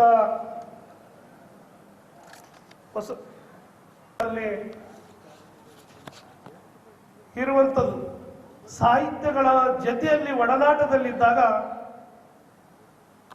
ಏನು ಅವರು ಆಡುವಂತ ಮಾತುಗಳು ಮತ್ತು ಬರೆದಿರುವಂತ ಕವನಗಳು ಅವೆಲ್ಲವನ್ನ ಒಂದು 5 ನಿಮಿಷಗಳ ಮಾತ್ರ ನಾವು ಕೇಳಿದಾಗ, ಅದನ್ನು ಕವನಗಳ ಓದಿದಾಗ ಮಾತ್ರ ಮನಸ್ಸು ಬಹಳಷ್ಟು ಅಗರವಾಗುವಂಥದ್ದು ಕೂಡ ಸಾಂದರ್ಭಿಕ ನಾವು ನೋಡಿದ್ವಿ. ಯಾಕಂದ್ರೆ ನಿತ್ಯ ಜೀವನ ಜಂಜಾಟದಲ್ಲಿ ಬಹಳ ಒತ್ತಡದಲ್ಲಿ ನಾವು ಬದುಕುವಂಥದ್ದು ಕೂಡ ಇವತ್ತಿನ ದಿನಗಳಲ್ಲಿ. ಯಾಕಂದ್ರೆ ನಮ್ಮೆಲ್ಲ ಹಿರಿಯ ಸಾಹಿತಿಗಳನ್ನು ನೋಡಿದಾಗ ದೀರ್ಘ ಆಯುಷ್ಯವಂತರು ಕೂಡ ಹೆಚ್ಚಾಗಿ ಸಾಹಿತ್ಯ ಇರ್ತಾರೆ ಅಂತೇಳಿ ನಾನು ಭಾವಿಸ್ತೀನಿ. ಯಾಕಂದ್ರೆ ಖುಷಿಯಾದಂಥ ಜೀವನ ಸಾಹಿತ್ಯ ಲೋಕದಲ್ಲಿ ಅವರ ಜೀವನದಲ್ಲಿ ಖುಷಿಯಾಗಿ ಅದನ್ನು ಅನುಭವಿಸುವಂಥದ್ದು ಕೂಡ ಸಾಹಿತ್ಯಗಳಲ್ಲಿ ಮಾತ್ರ ನಾವು ನೋಡ್ತಾ ಇದ್ದೀವಿ. ಇದು ಪ್ರತಿಯೊಬ್ಬ ಮನುಷ್ಯನಲ್ಲಿ ಕೂಡ ಸಾಹಿತ್ಯ ಅಭಿರುಚಿಯನ್ನ ಬೆಳೆಸಿಕೊಳ್ಳುವಂಥದ್ದು ಕೂಡ ಅತ್ಯವಶ್ಯಕತೆ ಇದೆ. ಹಲವಾರು ರೋಗಗಳಿಗೆ ತುತ್ತಾಗುವಂತ ಇವತ್ತಿನ ದಿನಗಳಲ್ಲಿ ಏನು ಒತ್ತಡದಿಂದ ಹೊರಗೆ ಬರಬೇಕಾದಾಗ ಸಾಹಿತ್ಯವನ್ನ ಮತ್ತು ಬುಕ್ಗಳನ್ನ ಓದುವಂತ ಅಭಿರುಚಿಯನ್ನ ನಾವು ಹೊಂದಬೇಕು. ಆದಾಗ ಮಾತ್ರ ನಮ್ಮ ಆರೋಗ್ಯ ಸ್ಥಿತಿ ಆಗಿರ್ಬೋದು, ಜೀವನನ ಯಾವ ರೀತಿ ಸಾಧಿಸಬೇಕು ಅದು ಕೂಡ ನಮಗೆ ಬಹಳಷ್ಟು ಅನುಭವವನ್ನು ಕೂಡ ಆಗ್ತದಂತೇಳಿ ನನ್ನ ಭಾವನೆ. ನಮ್ಮ ಬಸವರಾಜ ಸ್ವಾಮಿಯವರು ಕುಂತಿದ್ದಾರೆ, ಸುದ್ದಿ ಮೂಲ ಸಂಸ್ಥಾಪಕರು. ಅವ್ರ ಜೊತೆಗೆ ಕುಂತಾಗ ಬಹಳಷ್ಟು ವಿಚಾರಗಳನ್ನ ಅವ್ರು ಹೇಳಿದಾಗ ಎಲ್ಲವನ್ನ ಮರ್ತು ಹೋಗ್ತೀವಿ ನಾವು ಬೇರೆ ಹೊರಗಡೆ. ಅಂದ್ರೆ ಅಂತ ವಿಚಾರಧಾರೆಗಳನ್ನ ಹೇಳ್ತಾ ಇರ್ತಾರೆ. ನಮಗೆ ಒತ್ತಡಗಳನ್ನ ಸಹಜವಾಗಿ ಒತ್ತಡ ಇರುತ್ತದೆ. ಅದರ ಜೊತೆಗೆ ಸ್ವಲ್ಪ ಆದರೂ ನಮ್ಮ ಟೈಮನ್ನ ತೆಗೆದಿಟ್ಟು ಸಾಹಿತ್ಯಗಳ ಜೊತೆಯಲ್ಲಿ ಕೊಡುವಂಥದ್ದು ಕೂಡ ಅವಶ್ಯಕತೆ ಇದೆ ಅಂತ ಕೂಡ ನಾನು ಭಾವಿಸ್ತೀನಿ. ಮತ್ತು ನನ್ನ ಎಲ್ಲ ಹಿರಿಯ ಸಾಹಿತ್ಯಗಳಲ್ಲಿ ಕೂಡ ನಿಮ್ಮಲ್ಲಿ ಮನವಿ, ಯುವ ಸಾಹಿತ್ಯಗಳನ್ನ ನಿಮ್ಮ ಕಡೆಗೆ. ಕಾರ್ಯಕ್ರಮದ ಅಧ್ಯಕ್ಷತೆ ವಹಿಸಿದ್ದ ನಗರ ಕ್ಷೇತ್ರದ ಶಾಸಕ ಡಾಕ್ಟರ್ ಶಿವರಾಜ್ ಪಾಟೀಲ್ ಮಾತನಾಡಿ, ರಾಯಚೂರಿನಲ್ಲಿ ಸಾಹಿತ್ಯ ಅಕಾಡೆಮಿಯಿಂದ ಕಾರ್ಯಕ್ರಮ ಹಮ್ಮಿಕೊಂಡಿರುವುದಕ್ಕೆ ಅಭಿನಂದಿಸಿ ಎಲ್ಲರೂ ಸೇರಿ ರಾಯಚೂರಿನಲ್ಲಿ ಹೆಚ್ಚೆಚ್ಚು ಕಾರ್ಯಕ್ರಮಗಳನ್ನು ಮಾಡೋಣ ಎಂದರಲ್ಲದೆ ಎಲ್ಲರೂ ಸೇರಿ ಮುಖ್ಯಮಂತ್ರಿಗಳನ್ನು ಭೇಟಿ ಮಾಡಿ ಅಕಾಡೆಮಿಗೆ ಹೆಚ್ಚಿನ ಅನುದಾನ ಕೊಡಿಸಲು ಪ್ರಯತ್ನಿಸುವುದಾಗಿ ಭರವಸೆ ನೀಡಿದರು. ತಾವೆಲ್ಲ ಆಯೋಜನೆ ಮಾಡಿದಿರಿ. ಇವತ್ತು ನಿಜವಾಗ್ಲೂ ನಾವೊಬ್ಬ ಜನಪ್ರತಿನಿಧಿಯಾಗಿ ತುಂಬ ಹೃದಯದ ಕೃತಜ್ಞತೆಗಳನ್ನು ಹೇಳಲಿಕ್ಕೆ ಬಯಸ್ತೇನೆ. ಅಭಿನಂದನಾ ನುಡಿಯನ್ನು ಆಡಿದಂಥ ಹಿರಿಯ ಯಾವುದರಲ್ಲಿ ಕಡಿಮೆ ಇಲ್ಲ ಅಂತ ಹೇಳಲಿಕ್ಕೆ ಬಯಸ್ತೇನೆ. ಇವತ್ತು ನಾವು ಸಮ್ಮೇಳನ ಮಾಡಿದ್ವಿ, ಕನ್ನಡ ಪರಿಷತ್ ಸಮ್ಮೇಳನ ನಾವು ರಾಯಚೂರಿನಲ್ಲಿ ಮಾಡಿ ಅತ್ಯಂತ ಯಶಸ್ವಿಯಾಗಿ ಇಡೀ ದೇಶಕ್ಕೆ ಮಾತ್ರ ಅಲ್ಲ ವಿಶ್ವಕ್ಕೂ ಒಂದು ಒಳ್ಳೆಯ ಸಂದೇಶ ಕೊಟ್ಟಿದ್ವಿ. ನಾವು ಎಲ್ಲದರಲ್ಲಿ ಮಾಡಲಿಕ್ಕೆ ಒಂದು ಸಬಲರಿದ್ದೇವೆ ಅಂತ ಕೊಟ್ಟಿದ್ದೀವಿ. ಮತ್ತು ಇವತ್ತು ನಮ್ಮ ರಾಯಚೂರಿನವರಾದಂಥ ಚನ್ನಬಸವಣ್ಣವ್ರಿಗೂ ಇವತ್ತು ತಾವು ಪ್ರಶಸ್ತಿ ಪ್ರದಾನ ಮಾಡಿದಿರಿ. ನಮಗೆ ತುಂಬ ಸಂತೋಷ ಆಗಿದೆ ಅನ್ನಲಿಕ್ಕೆ ಬಯಸ್ತೇನೆ. ಇವತ್ತು ಇನ್ನೊಂದು ಅವಕಾಶ ನಮಗೆ ಮಾಡಿಕೊಟ್ಟಿದ್ದೀರಿ. ನಮ್ಮ ಸಾಹಿತಿಗಳಿಗೂ ಮತ್ತು ವಿವಿಧ ಪ್ರಾಂತಗಳಿಂದ ಬಂದಂಥ ಸಾಹಿತಿಗಳಿಗೆ ಒಂದು ಸಮ್ಮಿಲನದ ಅವಕಾಶ ಇವತ್ತು ಇಂಟ್ರಾಕ್ಷನ್ ಅಂತ ಏನು ಹೇಳ್ತೀವಿ, ಆ ಇಂಟ್ರಾಕ್ಷನ್ ಮಾಡ್ಲಿಕ್ಕೂ ತಾವು ಅವಕಾಶ ಮಾಡಿಕೊಟ್ಟಿದ್ದೀರಿ. ಅದಕ್ಕೂ ನಾನು ಒಬ್ಬ ಜನಪ್ರತಿನಿಧಿಯಾಗಿ ಎಲ್ಲ ನಮ್ಮ ರಾಯಚೂರಿನ ಸಾಹಿತಿಗಳ ಪರವಾಗಿ ತಮಗೆ ಕೃತಜ್ಞತೆಗಳನ್ನು ಹೇಳಲಿಕ್ಕೆ ಬಯಸ್ತೇನೆ. ತಾವು ಇನ್ನೊಂದು ವಿಷಯ ವೇದಿಕೆಯಲ್ಲಿ ಹೇಳಿದ್ರು, ವಸಂತ್ ಕುಮಾರ್ ಸಾಹೇಬ್ರು ಅನುದಾನ ಬಹಳ ಕಡಿಮೆ ಅಂತ. ನಮ್ಮ ಹಿರಿಯರು ಎನ್ ರವಿಕುಮಾರ್ ಅವರಂದ್ರೆ ನಮ್ಮ ಪಕ್ಷದಲ್ಲಿ ಒಂದು ಸ್ತಂಭ ಇದ್ದಂಗೆ. ಅವರು ನಾವೆಲ್ಲರೂ ಕಲಿತು ಮುಖ್ಯಮಂತ್ರಿಗಳ ಹತ್ರ ಹೋಗೋಣ ಅಂತ ಹೇಳಿದ್ದಾರೆ. ಬಹುಶಃ ಇದು ಕೆಲಸ ಮಾಡಿಸಿಕೊಡುವಲ್ಲಿ ಯಾವುದೇ ಅನುಮಾನ ಇಲ್ಲ. 100% ಆಗಿ ಮುಂದಿನ ವರ್ಷ ಹೆಚ್ಚಿನ ಅನುದಾನ ಈ ಸಂಸ್ಥೆಗೆ ವಹಿಸಿಕೊಡ್ತೀವಿ ಅಂತ ಹೇಳಲಿಕ್ಕೆ ಬಯಸ್ತೇನೆ. ಇಂಥ ಹಬ್ಬಗಳು ರಾಜ್ಯ ಮಟ್ಟದ ಸಮಾರಂಭಗಳು ನಮ್ಮ ರಾಯಚೂರಿನಲ್ಲಿ ಆಗ್ತಾ ಇದ್ದಾವೆ. ನಮಗೆ ಬಹಳ ಸಂತೋಷ. ಇಂಥ ಕಾರ್ಯಕ್ರಮಗಳು ಇನ್ನೂ ತಾವು ಎಷ್ಟಾದರೂ ರಾಯಚೂರಿನಲ್ಲಿ ಮಾಡಿ ನಾವೊಬ್ಬ ಜನಪ್ರತಿನಿಧಿಯಾಗಿ ನಾವೆಲ್ಲರೂ ಇಂಥ ಸಾಹಿತಿಗಳ ಬೆನ್ನೆಲುಬಿಗೆ ಯಾವತ್ತೂ ನಿಲ್ತೇವೆ ಅಂತ ಹೇಳಿ ನನ್ನ ಮಾತುಗಳಿಗೆ ವಿರಾಮ ಕೊಡ್ತೇನೆ. ನಮಸ್ಕಾರ. ಸಮಾರಂಭದಲ್ಲಿ ಸಾಹಿತಿಗಳಾದ Janadatta Desai, doctor Nagamagusale, doctor Saraswati Chimmalagi, professor Basavaraj Kalgudi, Yallappa Kekepura ಅವರಿಗೆ 2021ನೇ ಸಾಲಿನ ಗೌರವ ಪ್ರಶಸ್ತಿ ನೀಡಿ ಸನ್ಮಾನಿಸಲಾಯಿತು. ಪ್ರಶಸ್ತಿಯು 50,000 ನಗದು ಒಳಗೊಂಡಿದೆ. ಸಾಹಿತಿಗಳಾದ doctor Chandrakala Bidari, professor N Venkatesh, doctor Channabasavayya Hiremath, doctor Ma Ramakrishna, Abdul Rashid, doctor Y M. Bhajantri, Girish Rao Hatwar Jogi, Mysuru Krishnamurthy, Ganesh Amingad, Alur Dodda Ningappa ಅವರಿಗೆ 2021ನೇ ಸಾಲಿನ ಸಾಹಿತ್ಯ ಶ್ರೀ ಪ್ರಶಸ್ತಿಯನ್ನು ನೀಡಿ ಗೌರವಿಸಲಾಯಿತು. ಪ್ರಶಸ್ತಿಯು 25,000 ನಗದು ಒಳಗೊಂಡಿದೆ. 2020ರಲ್ಲಿ ಪ್ರಥಮಾವೃತ್ತಿಯಾಗಿ ಪ್ರಕಟವಾದ 19 ಕೃತಿಗಳನ್ನು ವರ್ಷದ ಪುಸ್ತಕ ಬಹುಮಾನಕ್ಕೆ ಆಯ್ಕೆ ಮಾಡಿ ಕೃತಿಕರ್ತೃಗಳನ್ನು ಸನ್ಮಾನಿಸಿ ನಗದು ಮತ್ತು ಪ್ರಮಾಣ ಪತ್ರ ನೀಡಲಾಯಿತು. 2020ನೇ ಸಾಲಿನ ಅಕಾಡೆಮಿ ದತ್ತ ಬಹುಮಾನಕ್ಕೆ 10 ಕೃತಿಗಳನ್ನು ಆಯ್ಕೆ ಮಾಡಿದ್ದು ಕೃತಿಕರ್ತೃಗಳನ್ನು ಸನ್ಮಾನಿಸಿ ನಗದು ಮತ್ತು ಪ್ರಮಾಣ ಪತ್ರ ನೀಡಲಾಯಿತು.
ವೇದಿಕೆಯಲ್ಲಿ ಕರ್ನಾಟಕ ಸಾಹಿತ್ಯ ಅಕಾಡೆಮಿಯ ಅಧ್ಯಕ್ಷ doctor BV Vasanthakumar, registrar Kariyappa N ಸೇರಿದಂತೆ ಪ್ರಶಸ್ತಿ ಪುರಸ್ಕೃತರು ಉಪಸ್ಥಿತರಿದ್ದರು. ಕರಿಯಪ್ಪ ಎನ್ ಸ್ವಾಗತಿಸಿದರು. ಅಧ್ಯಕ್ಷ ಡಾಕ್ಟರ್ ಬಿವಿ ವಸಂತಕುಮಾರ್ ಪ್ರಾಸ್ತಾವಿಕವಾಗಿ ಮಾತನಾಡಿ ಅಕಾಡೆಮಿಯ ಕಾರ್ಯಚಟುವಟಿಕೆಗಳನ್ನು ವಿವರಿಸಿದರು. ಅಕಾಡೆಮಿಯ ಸದಸ್ಯ ಡಾಕ್ಟರ್ ಬಿಎಂ ಶರಬೇಂದ್ರ ಸ್ವಾಮಿ ಕಾರ್ಯಕ್ರಮ ನಿರೂಪಿಸಿ ಅಕಾಡೆಮಿ ಸದಸ್ಯರು, ಸಾಹಿತಿಗಳು, ಗಣ್ಯರು ಕಾರ್ಯಕ್ರಮದಲ್ಲಿ ಉಪಸ್ಥಿತರಿದ್ದರು. ಮುನ್ನೂರು ಕಾಪು ಸಮಾಜ ಮುಂಗಾರು ಆರಂಭದಲ್ಲಿ ರೈತರಿಗೆ ಸಂತೋಷ ಉಣಬಡಿಸುವ ಕೆಲಸ ಮಾಡುತ್ತಿದ್ದು, ರೈತರಿಗೆ ಮುಂಗಾರಿಗೆ ಕೃಷಿ ಚಟುವಟಿಕೆಗೆ ಪ್ರೇರಣೆ ನೀಡುತ್ತಿರುವುದು ಆಶಾದಾಯಕವಾಗಿದೆ ಎಂದು ಜಿಲ್ಲಾ ಉಸ್ತುವಾರಿ ಸಚಿವ ಶಂಕರ್ ಬಿ ಪಾಟೀಲ್ ಮುನ್ನೆನಕೊಪ್ಪ ಅವರು ಹೇಳಿದರು. ನಗರದ ಗಂಜ್ ಆವರಣದಲ್ಲಿ ಮುನ್ನೂರು ಕಾಪು ಸಮಾಜದ ವತಿಯಿಂದ ಕಳೆದ 20 ವರ್ಷಗಳಿಂದ ಮುಂಗಾರು ಸಾಂಸ್ಕೃತಿಕ ಹಬ್ಬವನ್ನು ಮುಂಗಾರು ಆರಂಭದಲ್ಲಿ ಸಂದರ್ಭದಲ್ಲಿ ಹಮ್ಮಿಕೊಂಡು ರೈತರಿಗೆ ಮುಂಗಾರಿಗೆ ಆತ್ಮವಿಶ್ವಾಸ ಹೆಚ್ಚಿಸುವ ಕೆಲಸ ಮಾಡುತ್ತಿದ್ದಾರೆ ಎಂದರು. ನಿರಂತರವಾಗಿ ರೈತರನ್ನು ಸಂತೋಷಪಡಿಸುವ ಮುಂಗಾರು ಹಬ್ಬ ಮಾಡಿ ರೈತರ ಬದುಕು ಹಸನಾಗಲು ಕೆಲಸ ಮಾಡುತ್ತಿದ್ದಾರೆ. ರೈತ ದೇಶದ ಬೆನ್ನೆಲುಬಾಗಿದ್ದು ರೈತರಿಗೆ ಪ್ರೋತ್ಸಾಹ ಪ್ರೇರಣೆ ನೀಡುವ ಕೆಲಸ ಮುನ್ನೂರು ಕಾಪು ಸಮಾಜ ಮಾಡುತ್ತಿದೆ ಎಂದು ತಿಳಿಸಿದರು. ಇಂತಹ ಹಬ್ಬಗಳು ಆಚರಣೆ ನೋಡುತ್ತಿರುವುದು ಅಪರೂಪ. ಸರ್ಕಾರದಿಂದ ಈ ಹಬ್ಬ ಆಚರಣೆ ಅದ್ದೂರಿಯಾಗಿ ಆಗಬೇಕು ಎಂದು ಹೇಳಿ ಮನವಿ ಮಾಡಿದ್ದು, ಈ ಬಗ್ಗೆ ಗಮನ ತರಲಾಗುತ್ತದೆ ಎಂದರು. ಕಾಶಿ ಜಗದ್ಗುರುಗಳು ಕಾಶಿಯಿಂದ ಇಲ್ಲಿಗೆ ಬಂದಿದ್ದಾರೆ. ಕಾಶಿ ವಿಶ್ವನಾಥರ ದರ್ಶನವನ್ನು ಇಲ್ಲಿನ ಜನರಿಗೆ ನೀಡಲು ಜಿಲ್ಲೆಗೆ ಬಂದಿದ್ದಾರೆ. ಮೂಲಕ ರಾಯಚೂರು ಜಿಲ್ಲೆಯವರಾದ ಕಾಶಿ ಜಗದ್ಗುರುಗಳು ತಮ್ಮ ಜಿಲ್ಲೆಯ ಜನರಿಗಾಗಿ ದರ್ಶನ ನೀಡಿ ಆಶೀರ್ವದಿಸಲು ಬಂದಿದ್ದು ನಮ್ಮ ಪೂರ್ವ ಜನ್ಮದ ಪುಣ್ಯವಾಗಿದೆ ಎಂದು ಹೇಳಿದರು. ಈ ಸಂದರ್ಭದಲ್ಲಿ ಕಾಶಿ ಜಗದ್ಗುರು ಶ್ರೀ ಮಲ್ಲಿಕಾರ್ಜುನ ಜಗತ್ಪಾದರು, ಸೋಮವಾರಪೇಟೆ ಹಿರೇಮಠದ ರಾಚೋಟಿ ವೀರ ಶಿವಾಚಾರ್ಯರು, ಮಠಮಾರಿ ಮಠದ ಶ್ರೀ ವೀರಭದ್ರ ಶಿವಾಚಾರ್ಯರು, ಗಬ್ಬೂರು ಬೂದಿ ಬಸವೇಶ್ವರ ಶಿವಾಚಾರ್ಯರು, ಶಾಸಕ ಶಿವರಾಜ್ ಪಾಟೀಲ್, ಸಂಸದ ರಾಜ ಅಮರೇಶ್ವರ್ ನಾಯಕ್, ಗ್ರಾಮೀಣ ಶಾಸಕ ದದ್ದಲ್ ಬಸನಗೌಡ, ಮಾನ್ವಿ ಶಾಸಕ ರಾಜ ವೆಂಕಟಪ್ಪ ನಾಯಕ್, ಸಿಂಧನೂರು ಶಾಸಕ ವೆಂಕಟರಾವ್ ನಾಡಗೌಡ, ಮಾಜಿ ಶಾಸಕ ಎ ಪಾಪಾರೆಡ್ಡಿ ಸೇರಿದಂತೆ ಅನೇಕರು ಭಾಗವಹಿಸಿದ್ದರು. ರಾಜ್ಯ ಸರ್ಕಾರದಂತೆ ಆಂಧ್ರಪ್ರದೇಶ, ತೆಲಂಗಾಣ ಸೇರಿದಂತೆ ವಿವಿಧ ರಾಜ್ಯಗಳಿಂದ ಆಗಮಿಸಿದ ಎತ್ತುಗಳಿಂದ 2.5 ಟನ್ ಭಾರ ಕಲ್ಲೆಳೆಯುವ ಸ್ಪರ್ಧೆ ನಡೆಯಿತು. ನಂತರ ಕಾರ ಹುಣ್ಣಿಮೆ ಅಂಗವಾಗಿ ಅದ್ದೂರಿ ಎತ್ತುಗಳ ಮೆರವಣಿಗೆ ನಡೆಯಿತು. 40ಕ್ಕೂ ಹೆಚ್ಚು ಕಲಾ ತಂಡಗಳು ಮೆರವಣಿಗೆಯಲ್ಲಿ ಭಾಗಿಯಾದವು. ಕಲುಷಿತ ನೀರು ಸೇವಿಸಿ ಅಸ್ವಸ್ಥಗೊಂಡು ರಿಮ್ಸ್ ಆಸ್ಪತ್ರೆಗೆ ದಾಖಲಾಗಿದ್ದ ವಾರ್ಡ್ ನಂಬರ್ 12ರ ನಯೀಮುದ್ದೀನ್ 50 ವರ್ಷ ಎಂಬುವವರು ಸಾವಿಗೀಡಾದ ಘಟನೆ ವರದಿಯಾಗಿದೆ. ಪರ್ಕೋಟ್ ನಿವಾಸಿಯಾಗಿದ್ದ ಅವರು ನೀರು ಸೇವನೆಯಿಂದ ಅಸ್ವಸ್ಥಗೊಂಡು ಹರವೆ ಆಸ್ಪತ್ರೆಗೆ ದಾಖಲಾಗಿದ್ದರು. ಹೆಚ್ಚಿನ ಚಿಕಿತ್ಸೆಗೆ ರಿಮ್ಸ್ ಆಸ್ಪತ್ರೆಗೆ ದಾಖಲಾಗಿತ್ತು. ಡಯಾಲಿಸಿಸ್ ಚಿಕಿತ್ಸೆ ಪಡೆಯುತ್ತಿದ್ದ ಅವರು ನಿಧನರಾಗಿದ್ದಾರೆ. ಕಲುಷಿತ ನೀರು ಸೇವನೆಯಿಂದ 6ನೇ ವ್ಯಕ್ತಿ ಮೃತಪಟ್ಟಂತಾಗಿದೆ. ಕುಟುಂಬಸ್ಥರು ಸಚಿವರನ್ನು ಭೇಟಿ ಮಾಡಿ ಸಂಕಷ್ಟವನ್ನು ತೋಡಿಕೊಂಡರು. ನಗರದ ಮನ್ಸ್ಲಾಪುರ್ ರೈಲ್ವೆ ಗೇಟ್ ಬಳಿ ಯುವಕನೋರ್ವ ರೈಲಿಗೆ ಅಡ್ಡಲಾಗಿ ನಿಂತು ಆತ್ಮಹತ್ಯೆ ಮಾಡಿಕೊಂಡಿರುವ ಘಟನೆ ಜರುಗಿದೆ. ಹಳಿಯ ಮೇಲೆ ಬರುತ್ತಿದ್ದ ರೈಲ್ಗೆ ಅಡ್ಡ ನಿಂತು ಪ್ರಾಣ ಕಳೆದುಕೊಂಡಿದ್ದಾನೆ. ಯುವಕನ ಗುರುತು ಪತ್ತೆಯಾಗಿಲ್ಲ. ರೈಲ್ವೆ ಪೊಲೀಸರು ಸ್ಥಳಕ್ಕೆ ತೆರಳಿದ್ದು ಪತ್ತೆ ಕಾರ್ಯ ಮುಂದುವರೆದಿದೆ. ಕೊನೆಯಲ್ಲಿ ಮತ್ತೊಮ್ಮೆ ಮುಖ್ಯಾಂಶಗಳು. ರಾಂಪುರ ಜಲಾಶಯಕ್ಕೆ ಉಸ್ತುವಾರಿ ಸಚಿವರ ಭೇಟಿ. ನೀರಿನ ಪೂರೈಕೆಯಲ್ಲಿ ವ್ಯತ್ಯಯ ಸರಿಪಡಿಸಿ ಕ್ರಮ. ಶಂಕರ್ ಪಾಟೀಲ್ ಮುನ್ನೆನಕೊಪ್ಪ.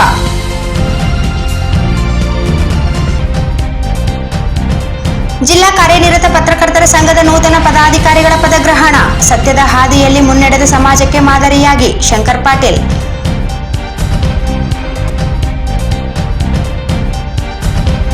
ಸಂಕೀರ್ಣ ಸ್ಥಿತಿಯ ಮಾಧ್ಯಮ, ನಮ್ಮನ್ನು ನಾವೇ ಪರಾಮರ್ಶಿಸಿಕೊಳ್ಳಬೇಕು. ಶಿವಾನಂದ್ ತಗಡೂರು.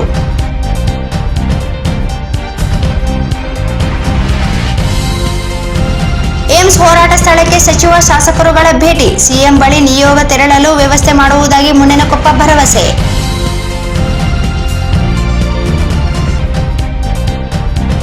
ಕಲುಷಿತ ನೀರು ಸೇವಿಸಿ ಸಾವು, ಮೃತ ಕುಟುಂಬಗಳಿಗೆ ಪರಿಹಾರ ಚೆಕ್ ವಿತರಣೆ. ಅಧಿಕಾರಿಗಳು ಜವಾಬ್ದಾರಿಯಿಂದ ಕಾರ್ಯನಿರ್ವಹಿಸಲು ಸಚಿವರ ಸೂಚನೆ. ರೈತರೊಂದಿಗೆ ಉಸ್ತುವಾರಿ ಸಚಿವರ ಭೇಟಿ. ಬೀಜ ಗೊಬ್ಬರ ಅಭಾವ ಆಗದಂತೆ ಎಚ್ಚರಿಕೆ. ಸಚಿವರ ಭರವಸೆ. ಪತ್ರಕರ್ತರ 2022-25ನೇ ಸಾಲಿನ ಪದಾಧಿಕಾರಿಗಳ ಪದಗ್ರಹಣ ಸಮಾರಂಭದಲ್ಲಿ ಕುಮಾರಿ ವೈಷ್ಣವಿ ದೇಶಪಾಂಡೆ ಅವರಿಂದ ಸಂಗೀತ ಕಾರ್ಯಕ್ರಮ. ಕರ್ನಾಟಕ ಸಾಹಿತ್ಯ ಅಕಾಡೆಮಿ ರಾಜ್ಯ ಮಟ್ಟದ ಪ್ರಶಸ್ತಿ ಪ್ರದಾನ ಸಮಾರಂಭ. ಕನ್ನಡ ಸಾಹಿತ್ಯದಲ್ಲಿರುವ ಸಮಗ್ರತೆ ಬೇರೆ ಸಾಹಿತ್ಯದಲ್ಲಿ ಇಲ್ಲ. ಎಚ್.ಎಸ್. ಶಿವಪ್ರಕಾಶ್. 2ನೇ ದಿನ ಮುಂಗಾರು ಹಬ್ಬ. ಮುಂಗಾರು ಹಬ್ಬ ಸರ್ಕಾರದ ಮಟ್ಟದಲ್ಲಿ ಆಚರಣೆ ಮಾಡಲು ಪ್ರಾಮಾಣಿಕ ಪ್ರಯತ್ನ. ಮುನ್ನೆನಕೊಪ್ಪ.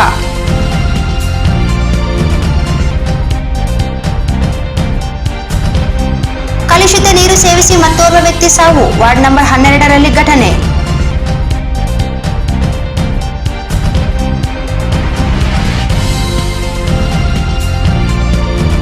ಮತ್ತು ಮನ್ಸ್ಲಾಪುರ್ ಗೇಟ್ ಬಳಿ ರೈಲಿಗೆ ಬಿದ್ದು ಯುವಕ ಸಾವು.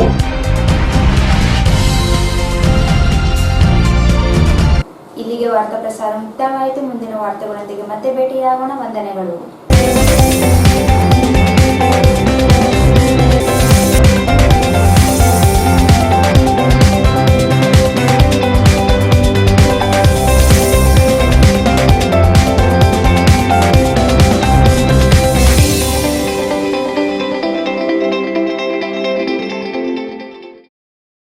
ವಾರ್ತೆಗಳನ್ನು ಪ್ರಾಯೋಜಿಸಿದವರು ಭಾರತ್ ಫರ್ನಿಚರ್ಸ್ ರಾಯಚೂರಿನಲ್ಲಿ ಮೊದಲ ಬಾರಿಗೆ 3 ಮಳಿಗೆ ಒಳಗೊಂಡ ಬೃಹತ್ ಆಕಾರದ furniture showroom. Please contact Bharat furniture CPS complex opposite Shiva Mandir, Patel road, Raichur. ನಿಮ್ಮ ಯಾವುದೇ ಶುಭ ಕಾರ್ಯಕ್ರಮಗಳು ನಿಮ್ಮ ನೆನಪಿನಲ್ಲಿ ಉಳಿಯಬೇಕೇ? ಪ್ರಪ್ರಥಮ ಬಾರಿಗೆ ರಾಯಚೂರು ನಗರದಲ್ಲಿ ಅತ್ಯಂತ ವೈಭವವಾಗಿ ಆಚರಿಸಲು ವಿಶಾಲವಾದ ಕನ್ವೆನ್ಷನ್ ಹಾಲ್, ಅದು ACK convention hall, Shekhar Nagar, IB road, Raichur. Shri Brindavan special filter coffee. Shri Brindavan special filter coffee. Shri Raghavendra ghee. Shri Raghavendra Shobha Kanchi sarees. ಸ್ಥಳ ಶೋಭಾ ಕಾಂಚಿ ಸ್ಯಾರೀಸ್, ಸಂತೋಷಿಸ್ ರಾಯಚೂರು ಹಾಟ್, ಗಾಂಧಿ ಚೌಕ್ ಹತ್ತಿರ, Raichur. Shri Kanakadurgamma trade fair exhibition, Walker ground near Basaveshwara circle, Raichur. Vidyavahini CBSE school, Lingsugur road, Sirwar. SR garments, ಇಲ್ಲಿ ಭೇಟಿ ನೀಡಿ. SR garment classic collection for kids, women and men, beside vegetable market, cloth bazaar, Raichur. Qnix Computer, a government of Karnataka enterprises. Amir Trading Complex, opposite ZP Meeting Hall, South Kacheri Link Road, Raichur.